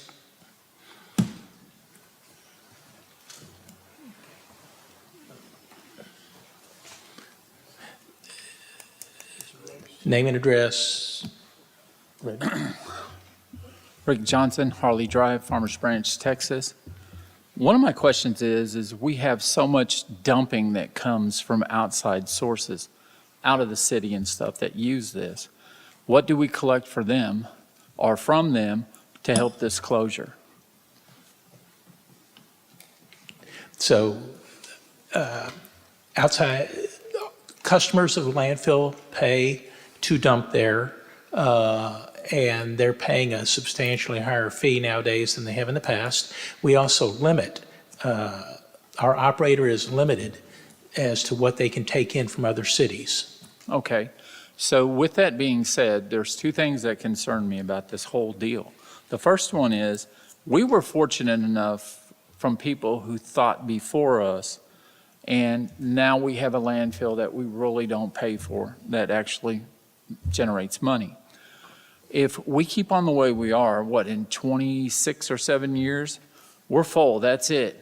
The cost that it's going to take to move this out of here then is going to be ridiculous. At what point do we look at a study to close down everybody else dumping there so this will last a long period of time because gas isn't going to get cheaper and everything else? I mean, at some point, we got to make it right for everybody. They made it right for us. And what can we do to help, process that? Is there some kind of way that we can use worms, recycling, something like that to eat it down so it lasts longer? Because sometime they're going to come up with a different way to get rid of trash. But if we have to haul this stuff out of there, The burden we're going to be putting on our kids, our grandkids, and everybody else is what wasn't put on us. And as far as people dumping there that are using it for dump purposes and aren't from the city, let them absorb the cost, because I'm going to tell you now, what they dump out there for isn't near what it costs them to dump someplace else. That's a way you can avoid it. And in the end, as far as recycling bins, they have their purpose. I wish we would go back to the bags, because I'm going to tell you, I'm sick and tired of the neighborhoods looking like garbage, because they all fall out. They don't pick them up. No matter how many times you call, no matter how many times it's said, it still happens day after day after day after day. And so, there's a better way to do this. Once it's gone, it's gone. You don't see it again. Once it's gone, the carts stay out in the streets. You can call in. They've changed the rules on the carts about hiding them and everything else. And you want to know what? It makes our city look shabby. And you know what? That's not what we signed on for. Thank you.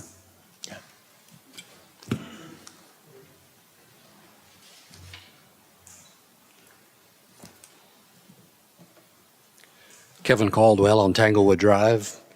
I was the beneficiary of free dumping at Camelot in building my home. I understood as a resident I could dump for free.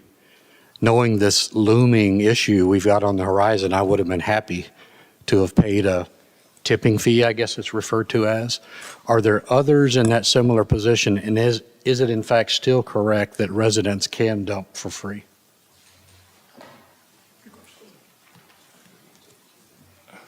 To answer his question, yes. When you go out there, you demonstrate, you take a proof of residency, you dump for free. That's pretty typical. Usually you get one dump. So let's say you lived in Carrollton. I used to live there. If I went to the landfill, I got one dump per month for free. That was it. I paid my monthly bill, but if I wanted to go out there, I got one dump for free.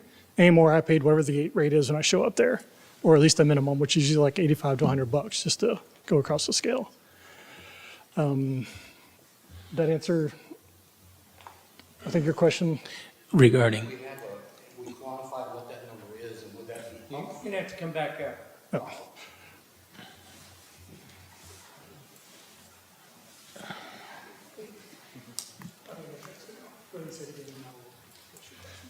I'm sorry, I'm just looking for creative ways to offload some of that burden. Does it make sense? So our landfill is operated by a contractor. They pay us $1 million a year, whether they take in 1 pound of trash or the maximum they're allowed to take in, we get $1 million. On top of that, we get 16% of the gross revenue they charge for a tipping fee. So landfills typically work on location, location, location. Garbage trucks get about 3 miles per gallon. You don't want to drive your truck too far, or it's going to kill your business model from the trash perspective. So other cities, other residents in other cities, if their trash goes there, all that's built into their is a monthly fee. If you're a business owner, that's built in your monthly fee for garbage collection and hauling to that. That's all part of it. So we get 16% of the gross revenue they make from there. That comes back to us.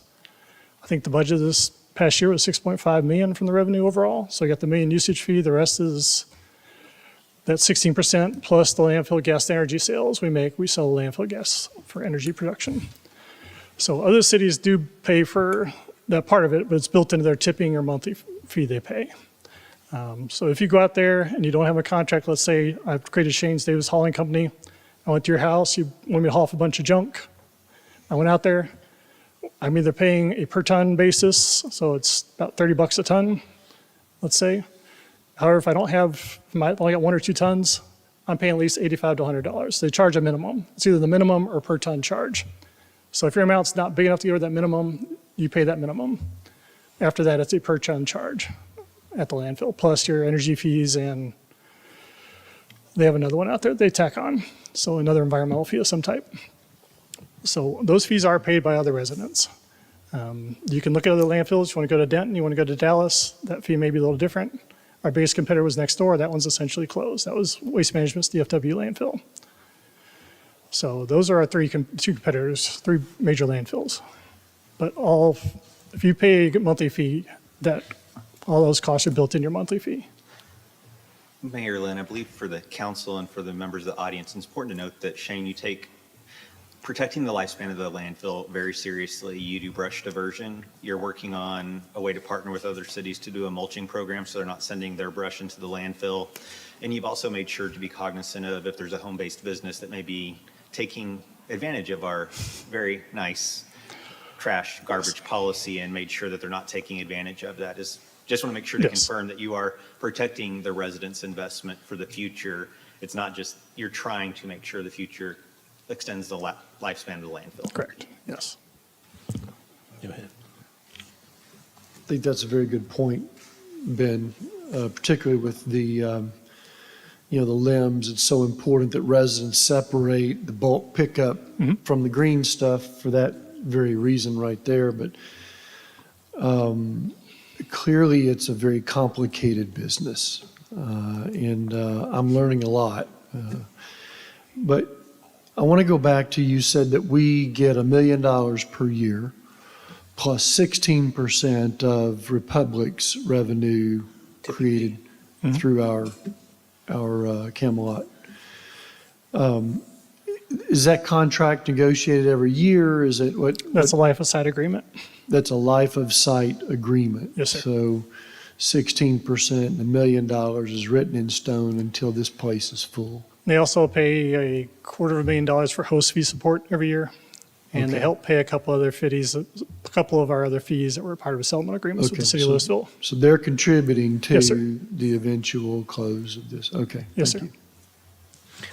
So one of the things that was discussed when we were having some of these initial discussions was, obviously we implement this fee. At the time we had the discussions, it was every 5 years the fee would go up with the anticipation that, let's just say 25 years, life of the landfill, 25, okay? That's 5 blocks of 5 years. Well, by that time, we're collecting $20 to $25 a month from residents for garbage service. Camelot closes, it's going to cost us approximately $20 to $25 a month to have our trash service hauled someplace. That's the current I don't rate think today. y'all care where it goes, but we're going to try and negotiate. I'm sure council at that time will negotiate, or Shane will if he's still working here. Based on my family history, I'll be dead. But, more than likely, it's going to end up going to Dallas, down to McComas landfill, which is in South Dallas. And it's going to be expensive to haul garbage all the way from Farmers Branch all the way down there. Yes. Our options are not many. So what can we do in addition to collecting these fees and trying to be prepared for what lies ahead down the road? Well, the garbage business is going to change over the next 20 years. It has up until today, and with recycling and things like that. And I will admit, I was not really big on the recycling thing. I could have cared less, but it was my daughter who really illustrated the point. Actually, it was my tour of the landfill that really illustrated the point. Because when I saw this giant hole in the ground that was probably as big as a football stadium, 150 feet deep or whatever it was, and then next to it was a hole that had already been filled up and was about 350 feet tall, that's 500 feet worth of garbage in the ground. That's a lot to comprehend, and I don't think anybody, unless you've actually been there to see it, and I would invite anybody to go see it. I'll take you there, Shane will take you there. It's pretty impressive, and it really makes you think. And so that's when I thought, okay, that blue bin's really important, because as much stuff as I can put in there, I'm hopefully keeping it out of our landfill. Now, does everything that goes in the blue bin get recycled? No. On average, about 20% of it ends up going back to a landfill someplace. We don't take it at ours, but it's going someplace. But I think the responsible thing to do is to participate in recycling, do your best, do whatever you can to keep green material out of the landfill. Tree branches and all that, they just take up space and it just kills our landfill. Yes, sir. And this is, there's little things like that that we can all do, but if we're all doing it, it makes a huge difference. Yes, sir. Okay. Anything else on this item, Councilman? Nope. Okay.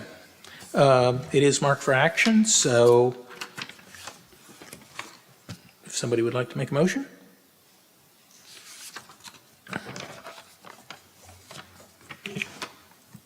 Mayor, I'll make a motion to approve ordinance 3824 as presented.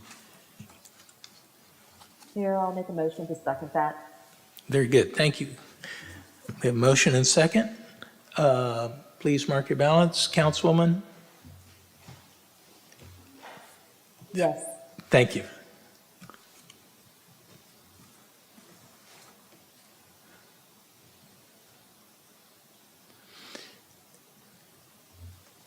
Oh, okay. Motion passes. Thank you very much. Thank you, Shane. Next up is item J3, consider approving an ordinance number 3823, authorizing the city manager to amend the Code of Ordinances, Section 86-1 of Appendix A, fee schedule, establishing new guidelines for addressing fees related to engineering, inspection, review, and administrative processes associated with improvements for construction of a subdivision, lot, or related improvements, and take appropriate action. Good evening, Mr. Mayor, members of council. Full disclosure, I tried to get this on consent and somebody was sneakier than me. So you got to deal with me now. Okay. Okay, so currently, our current process, and it has been for quite some time now, is when a public improvement comes about, where we're having some type of subdivision or development take place, and they're adding to or developing new infrastructure, water, wastewater, stormwater, et cetera, we charge them a 3% fee based on cost of installation of these new facilities. That fee covers engineering review, construction inspection, any type of change orders that have to be made and discussed throughout the process. As of last month, or I guess, let's see, late July, the state of Texas said no more. We can no longer use an assessment. We can't even ask them what it's going to cost to install new infrastructure. We as a city, based on House Bill 3492 that has now been passed, we can only charge a nominal fee and charge for real time. So with that, our new fee in lieu of the 3% would be for plan review from engineering would be $200 an hour, which is what we would pay should we have to have somebody else review it, outside entity. That's what they would charge as well. Permit application fee would be $30. Hourly inspection fee during work hours would be $60 an hour. And then after hours, with a 4-hour minimum charge, we would charge $90 an hour for construction inspection fees. That time would have to be scheduled with Public Works so that we could prepare for it. Keep in mind, it is very hard to discern what these fees will net the city year after year. If we base it on the last couple of years, we had a couple big years because we've had those Mercer developments that took place. Those were big fees. We've had a couple of other larger businesses that have come in and added some infrastructure. Those were some big fees. So we're not going to get that year after year, and it's not consistent by any means. As part of these new guidelines that have been sent down, we also have to track all this information, and we have to publish the amount of time that we actually spent reviewing these plans, answering these questions, and inspecting these processes. We have to track that, and we have to publish that information annually with the new guidelines. So it's going to be a bit of a learning curve, trying to track each and every minute we spend on this stuff because we've done it a different way for so long. But we're changing our methods now, and the first step to that is implementing this fee, which will go into effect immediately as per the guidelines of the state. So, any questions? So I do have a question. This does not apply to residential build of just a single-family home. This is any development that is being built within our city. So when it says subdivision on here, after going through the legal description with our attorneys, subdivisions would include not only single-family subdivisions, it also includes the condominiums, the multifamilies. Any business can also be classified as a subdivision because they still put in infrastructure. Any infrastructure that serves the public is included in this new law. Okay. But for an individual single-family home, one-off. Does not affect them. Okay. They pay the standard fees through community services. Okay. And so my next question for city manager is, are folks that we have advocating for us down in Austin not advocating, or did they just lose on this one? I can answer that. This started as basically a fight in Austin with transparency. So developers in the state said that cities were getting off and charging way too much money with their 3% fees. What they didn't realize is how much time we truly spend inspecting these sites, reviewing these plans, answering their questions, and this could very well cost them even more in the long run. It makes it a little bit more difficult for us to collect, but they advocated for this so that we would be forced to be more transparent in the amount of time that we actually spend in these reviews. But this is a complete transparency issue, and this was how Austin would answer.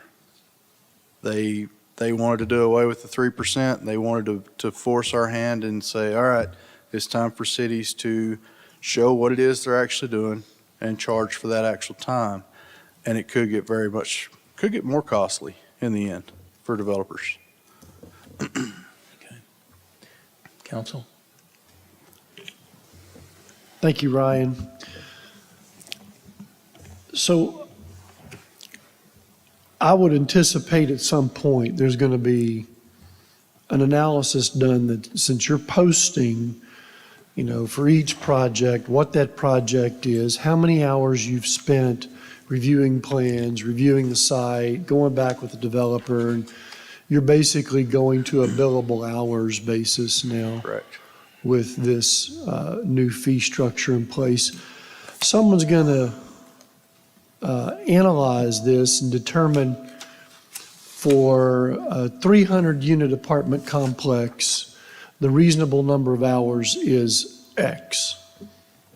And we're going to see probably another shift or amendment to this ordinance that will then say you can only charge up to X. Do you foresee that? I don't, primarily because the software we use for tracking time now is pretty precise. And we can get very detailed with the new software that IT has implemented. And it's going to be hard for them to come back and negate what we've actually spent on these processes with the documentation available within that software. Okay. I think the analysis is going to come from our end. Year after year, now that we're going to have to publish this stuff, we're going to be able to go back and actually see what it cost us to do all of these visual inspections and these reviews and determine whether or not we're charging enough to cover our time as a city. As this goes forward and we get better and better at tracking this, we'll start to include those administrative costs that we didn't pick up in the interim, Right. where we're at right now. We don't really know what that is yet because it's new to us. But moving forward with our Munis software, we're going to be able to track that. We'll be able to pick it up, and over time, we're going to get better at it, and it's going to cost them even more. Okay, so you're using software. I was Yes. envisioning kind of like, if I'm going to write down the mileage in my car, little notebook in my visor. I pull it down and We have a new work order software that's very detailed in tracking. okay, all right, very good. I appreciate that. Thank you. Okay. Anybody else? Councilman Merritt? Yeah. Ryan, thank you for the presentation on this. So the state law, does it predicate what a nominal fee, you mentioned the nominal fee, are those application fees and the dollar per hour at the public improvement construction inspection fees, are those mandated by? They're not. Those are basically what it cost us. And it says in there, when you read the House bill, we can charge what an outside entity would charge to do the work. You stated that with the $200. And that $200 is that. Plan review. Yes. And the $60 is that's the amount that we've been charging for about 3 years now for our construction inspection. Okay. And it does cover all the costs of our inspectors Fair to the enough. city. Okay, you've answered the question on both fronts on whether or not the state mandated, the nominal fee. So you've explained that. I think with going forward, this will roll in and we have another agenda item about fees. This will be something we'll look at and be very interested in that knowledge management. Where's Mr. Samuels? Is he still here? So the knowledge management system that'll collect all that information. So thank you very much. Yes. Any other questions? Seeing none? Oh, I'm sorry. Councilwoman? I'm shaking my head no, none. Okay, thank you. Nobody's signed up to speak. This item is marked for action. Mayor, I'll be happy to make a motion to move to approve ordinance number 3823 as presented. I'll second that motion. We have motion and second. Thank you. If you would, please indicate your vote. Approved. Motion passes unanimously. Thank you. As always, I thank all of you. You're welcome. Okay, next up is item J4, which is actually agenda item H9, just for your benefit.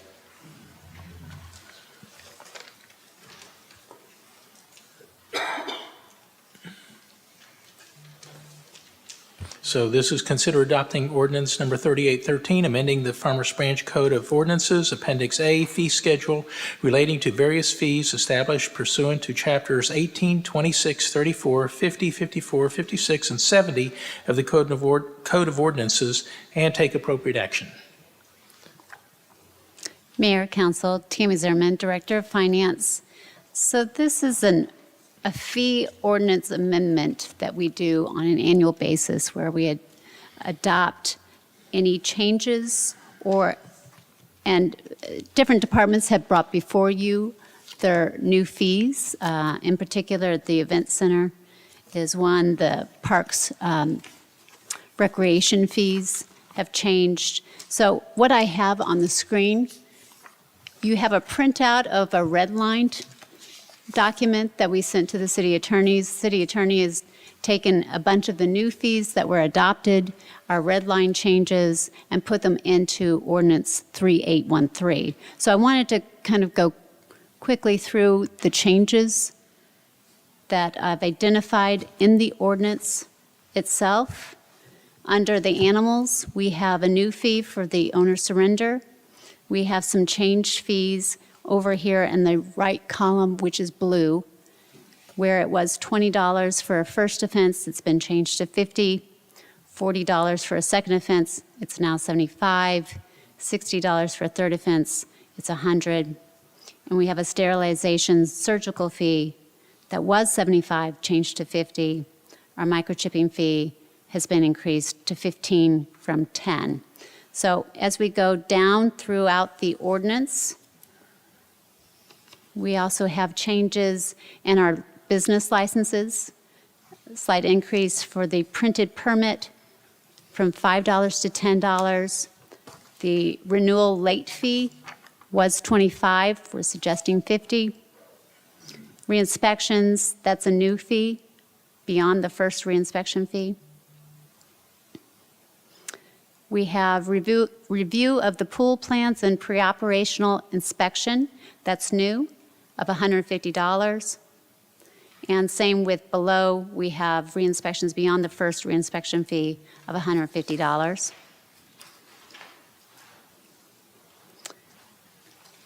And under the parks, we have a new fee established of $2,000 for rental of the complex for soccer for the day. We have some of our non-resident fees have been increased. Where a aquatic center, a non-resident that is older than 2 years, slightly increased from $8 to $10. Non-resident punch cards from $65 to $85. We have non-resident older than 2 years for the daily entry fee, increased by $1 from $5 to $6. And a $5 increase for non-residents punch cards. And these are for the non-residential annual indoor memberships. Scrolling down, no changes to any of the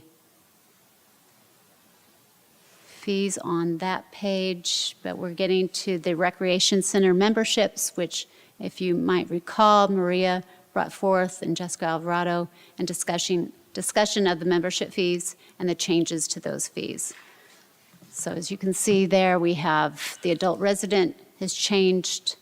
We have a family resident has changed. These increases for the family non-resident have also changed.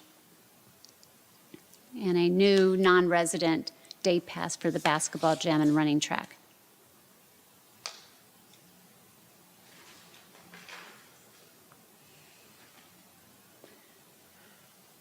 And there has been a addition to the branch connection rental rates.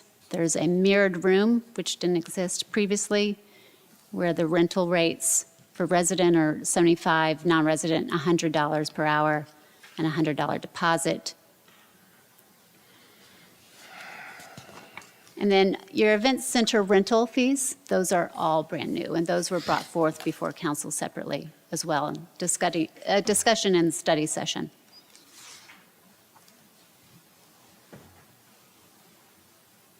And that is it for the changes.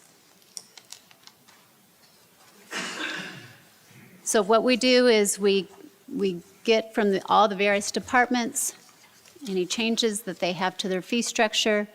Like I said, the majority has already come before council and discussed those fees. And this has been baked into our budget numbers. Do I have any questions? Council, does anybody have questions?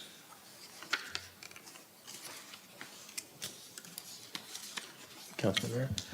Tammy, thank you for the presentation, and thank you for culling out what changed. I think in dealing with this large set, and it's 23 pages of fees and structure, calling out what has changed is super important to understand. I think we need to look at either some way of presenting this. I know we received a red line version, and I think what you're showing on the screen at the moment is a very substantial improvement from that, because it shows in that blue column to the far right where the fees are actually changing. And I think that's very helpful, and I appreciate that. And it was something that I, in talking with city management on Friday, saw the need for us to be able to discuss, and of course moving it to the regular agenda item has helped that. So I'm comfortable with where we're at the moment based on that, and I know you stated all of these were baked into the budget as it is currently. So no further questions, Mayor. Thank you, and thank you for the presentation. Thank you. Does anybody else have any questions, comments? No? Oh. Okay. Councilwoman, any questions on fees? No, sir, thank you. Okay.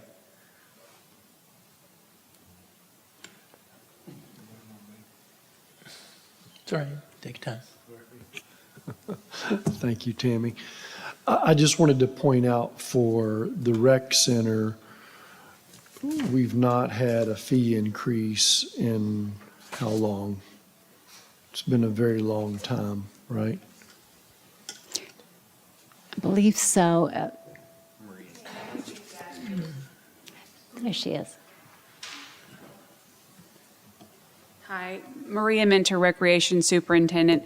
We have not increased the Recreation Center fitness membership fees since we opened. Well, they've never been increased, so they've been the same since 2004. This will be the first increase. Right. And we're maintaining, and I'm having trouble finding it in the attachment, but I thought I like the idea of non-residents paying a higher fee because these amenities are intended for Farmers Branch residents, but we're also maintaining like a corporate level fee for those people that work in Farmers Branch to be able to use the Farmers Branch facility at a discounted rate, right? Correct, yes. So if they work in Farmers Branch, work for the school district, they'll still get the Farmers Branch resident rate. Okay, excellent. I just wanted to draw that out. Yes. For those watching. That's a good point, absolutely. Thank you. Yeah, thank you. Okay. Any other questions, comments? Seeing none, this item is marked for action.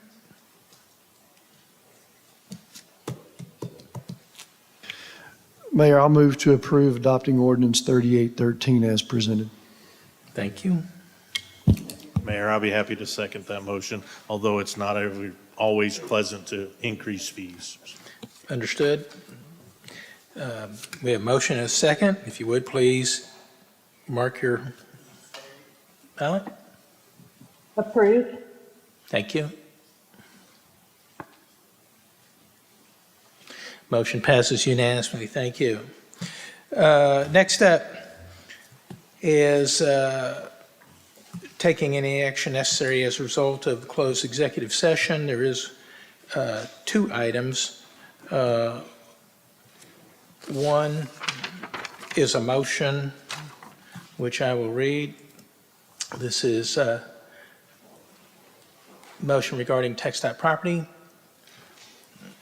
So I move that in accordance with the letter from the Texas Department of Transportation to Mayor Lynn dated August 15th, 2023, the city manager is authorized to notify the Texas Department of Transportation of the city's interest in purchasing for the price of $150,000 a 0.1032 acre tract and a 0.0511 acre tract adjacent to the city's property on Interstate 35E between Carrick Street and Pike Street, and to negotiate and sign such agreements and documents and pay such reasonable closing costs as necessary to close on the purchase of said property.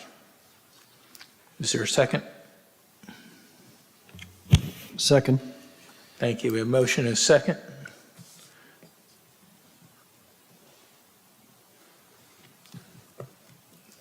Please vote accordingly.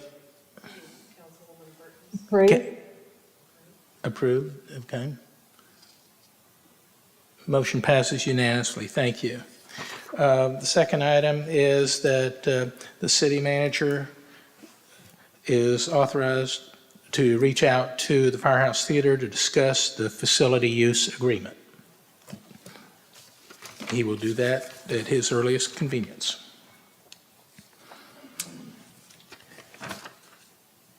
Next up is citizen comment.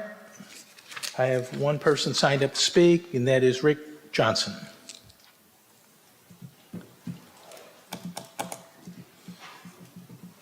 Rick Johnson. Okay, seeing none. That is all we have for this evening, ladies and gentlemen. I think he is saying he's here. Oh, okay. Hold on.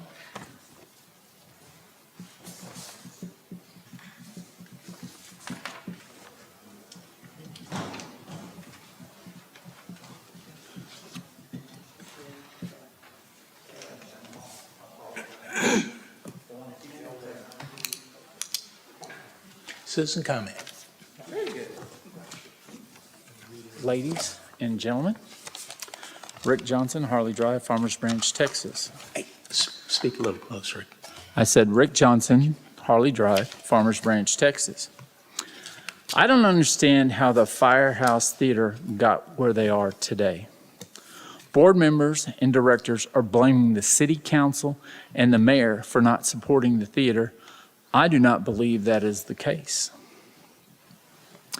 How has the council not supported the theater? Nobody can tell you why.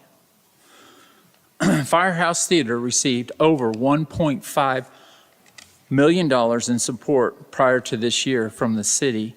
Did taxpayers know they were paying for the theater? I never knew about it. Everybody I talked to never knew about it too. With that being said, the taxpayers of Farmers Branch have been footing the bill for the theater operations, and that includes paying David Moore as much as $137,000 a year as director of a nonprofit community theater. We have, the taxpayers, been subsidizing his income. They're not supposed to be, they're supposed to be a nonprofit just like the other nonprofits in the city, but yet we give all of them money. A nonprofit's job is to raise money and live off of what they get, just like you work and you live off of what you get. It's not the taxpayers that need to subsidize any of this. You're a nonprofit, you're out on your own. You live and die by how much effort you put into it. And to put this on the citizens is wrong. I understand that we, the taxpayers, have been paying all of the utilities and maintenance for the Firehouse Theater. Who approved that? Is it true those expenses are from $50,000 to $60,000 a year? They get to use the building for $10 a year, and we pay the building expenses. Again, isn't that some form of sponsorship from us? Wouldn't that be support? Of course it would. Why are they complaining? Why does the Firehouse Theater go out and raise money from the public, or why don't they go out and raise money from the public just the same as any other charity and nonprofit? We have hundreds in the city, but we only cater to a few. And those people are putting it on the local level when we can get it at the county level, the state level, and the federal government. So we get dipped. Or better yet, why don't we ask the residents if they want the theater and put it up for a vote? It will be much like the library was and get defeated unmercifully. But then they did what they did to us. We didn't get a vote on the barn or the event center. They wouldn't let us do that. If you put it up for a vote, it will probably go the same way as like I just said. David Merritt won't come back and answer our questions, the ones that the council have or anybody else. They've put an ultimatum to us and told us they want it handled like this. Well, why are we supporting them again? This is supposed to be a community theater, and it's not anymore. Each of you were elected to protect our interests and make sure our tax dollars were spent wisely. You need to make the adjustments, cut them off completely, and they can go find another place to perform. And with that being said, I'm one of the taxpayers that are sick of this. Because you know what? This isn't why we pay taxes. This isn't what we sign up for. And this has been used as a political pundit, basically a groups, and many of them are, that you scratch our back, we'll get you elected. That needs to stop. We have no room for that. Thank you very much. Thank you. I will say, not trying to rebut any comment or anything else, but I think you referred to David Merritt by accident. Okay. Just wanted to make sure that the record was clear about that. All right. Thank you. That's all we have for this evening. Thank you all for attending. Our meeting is adjourned at 8:20.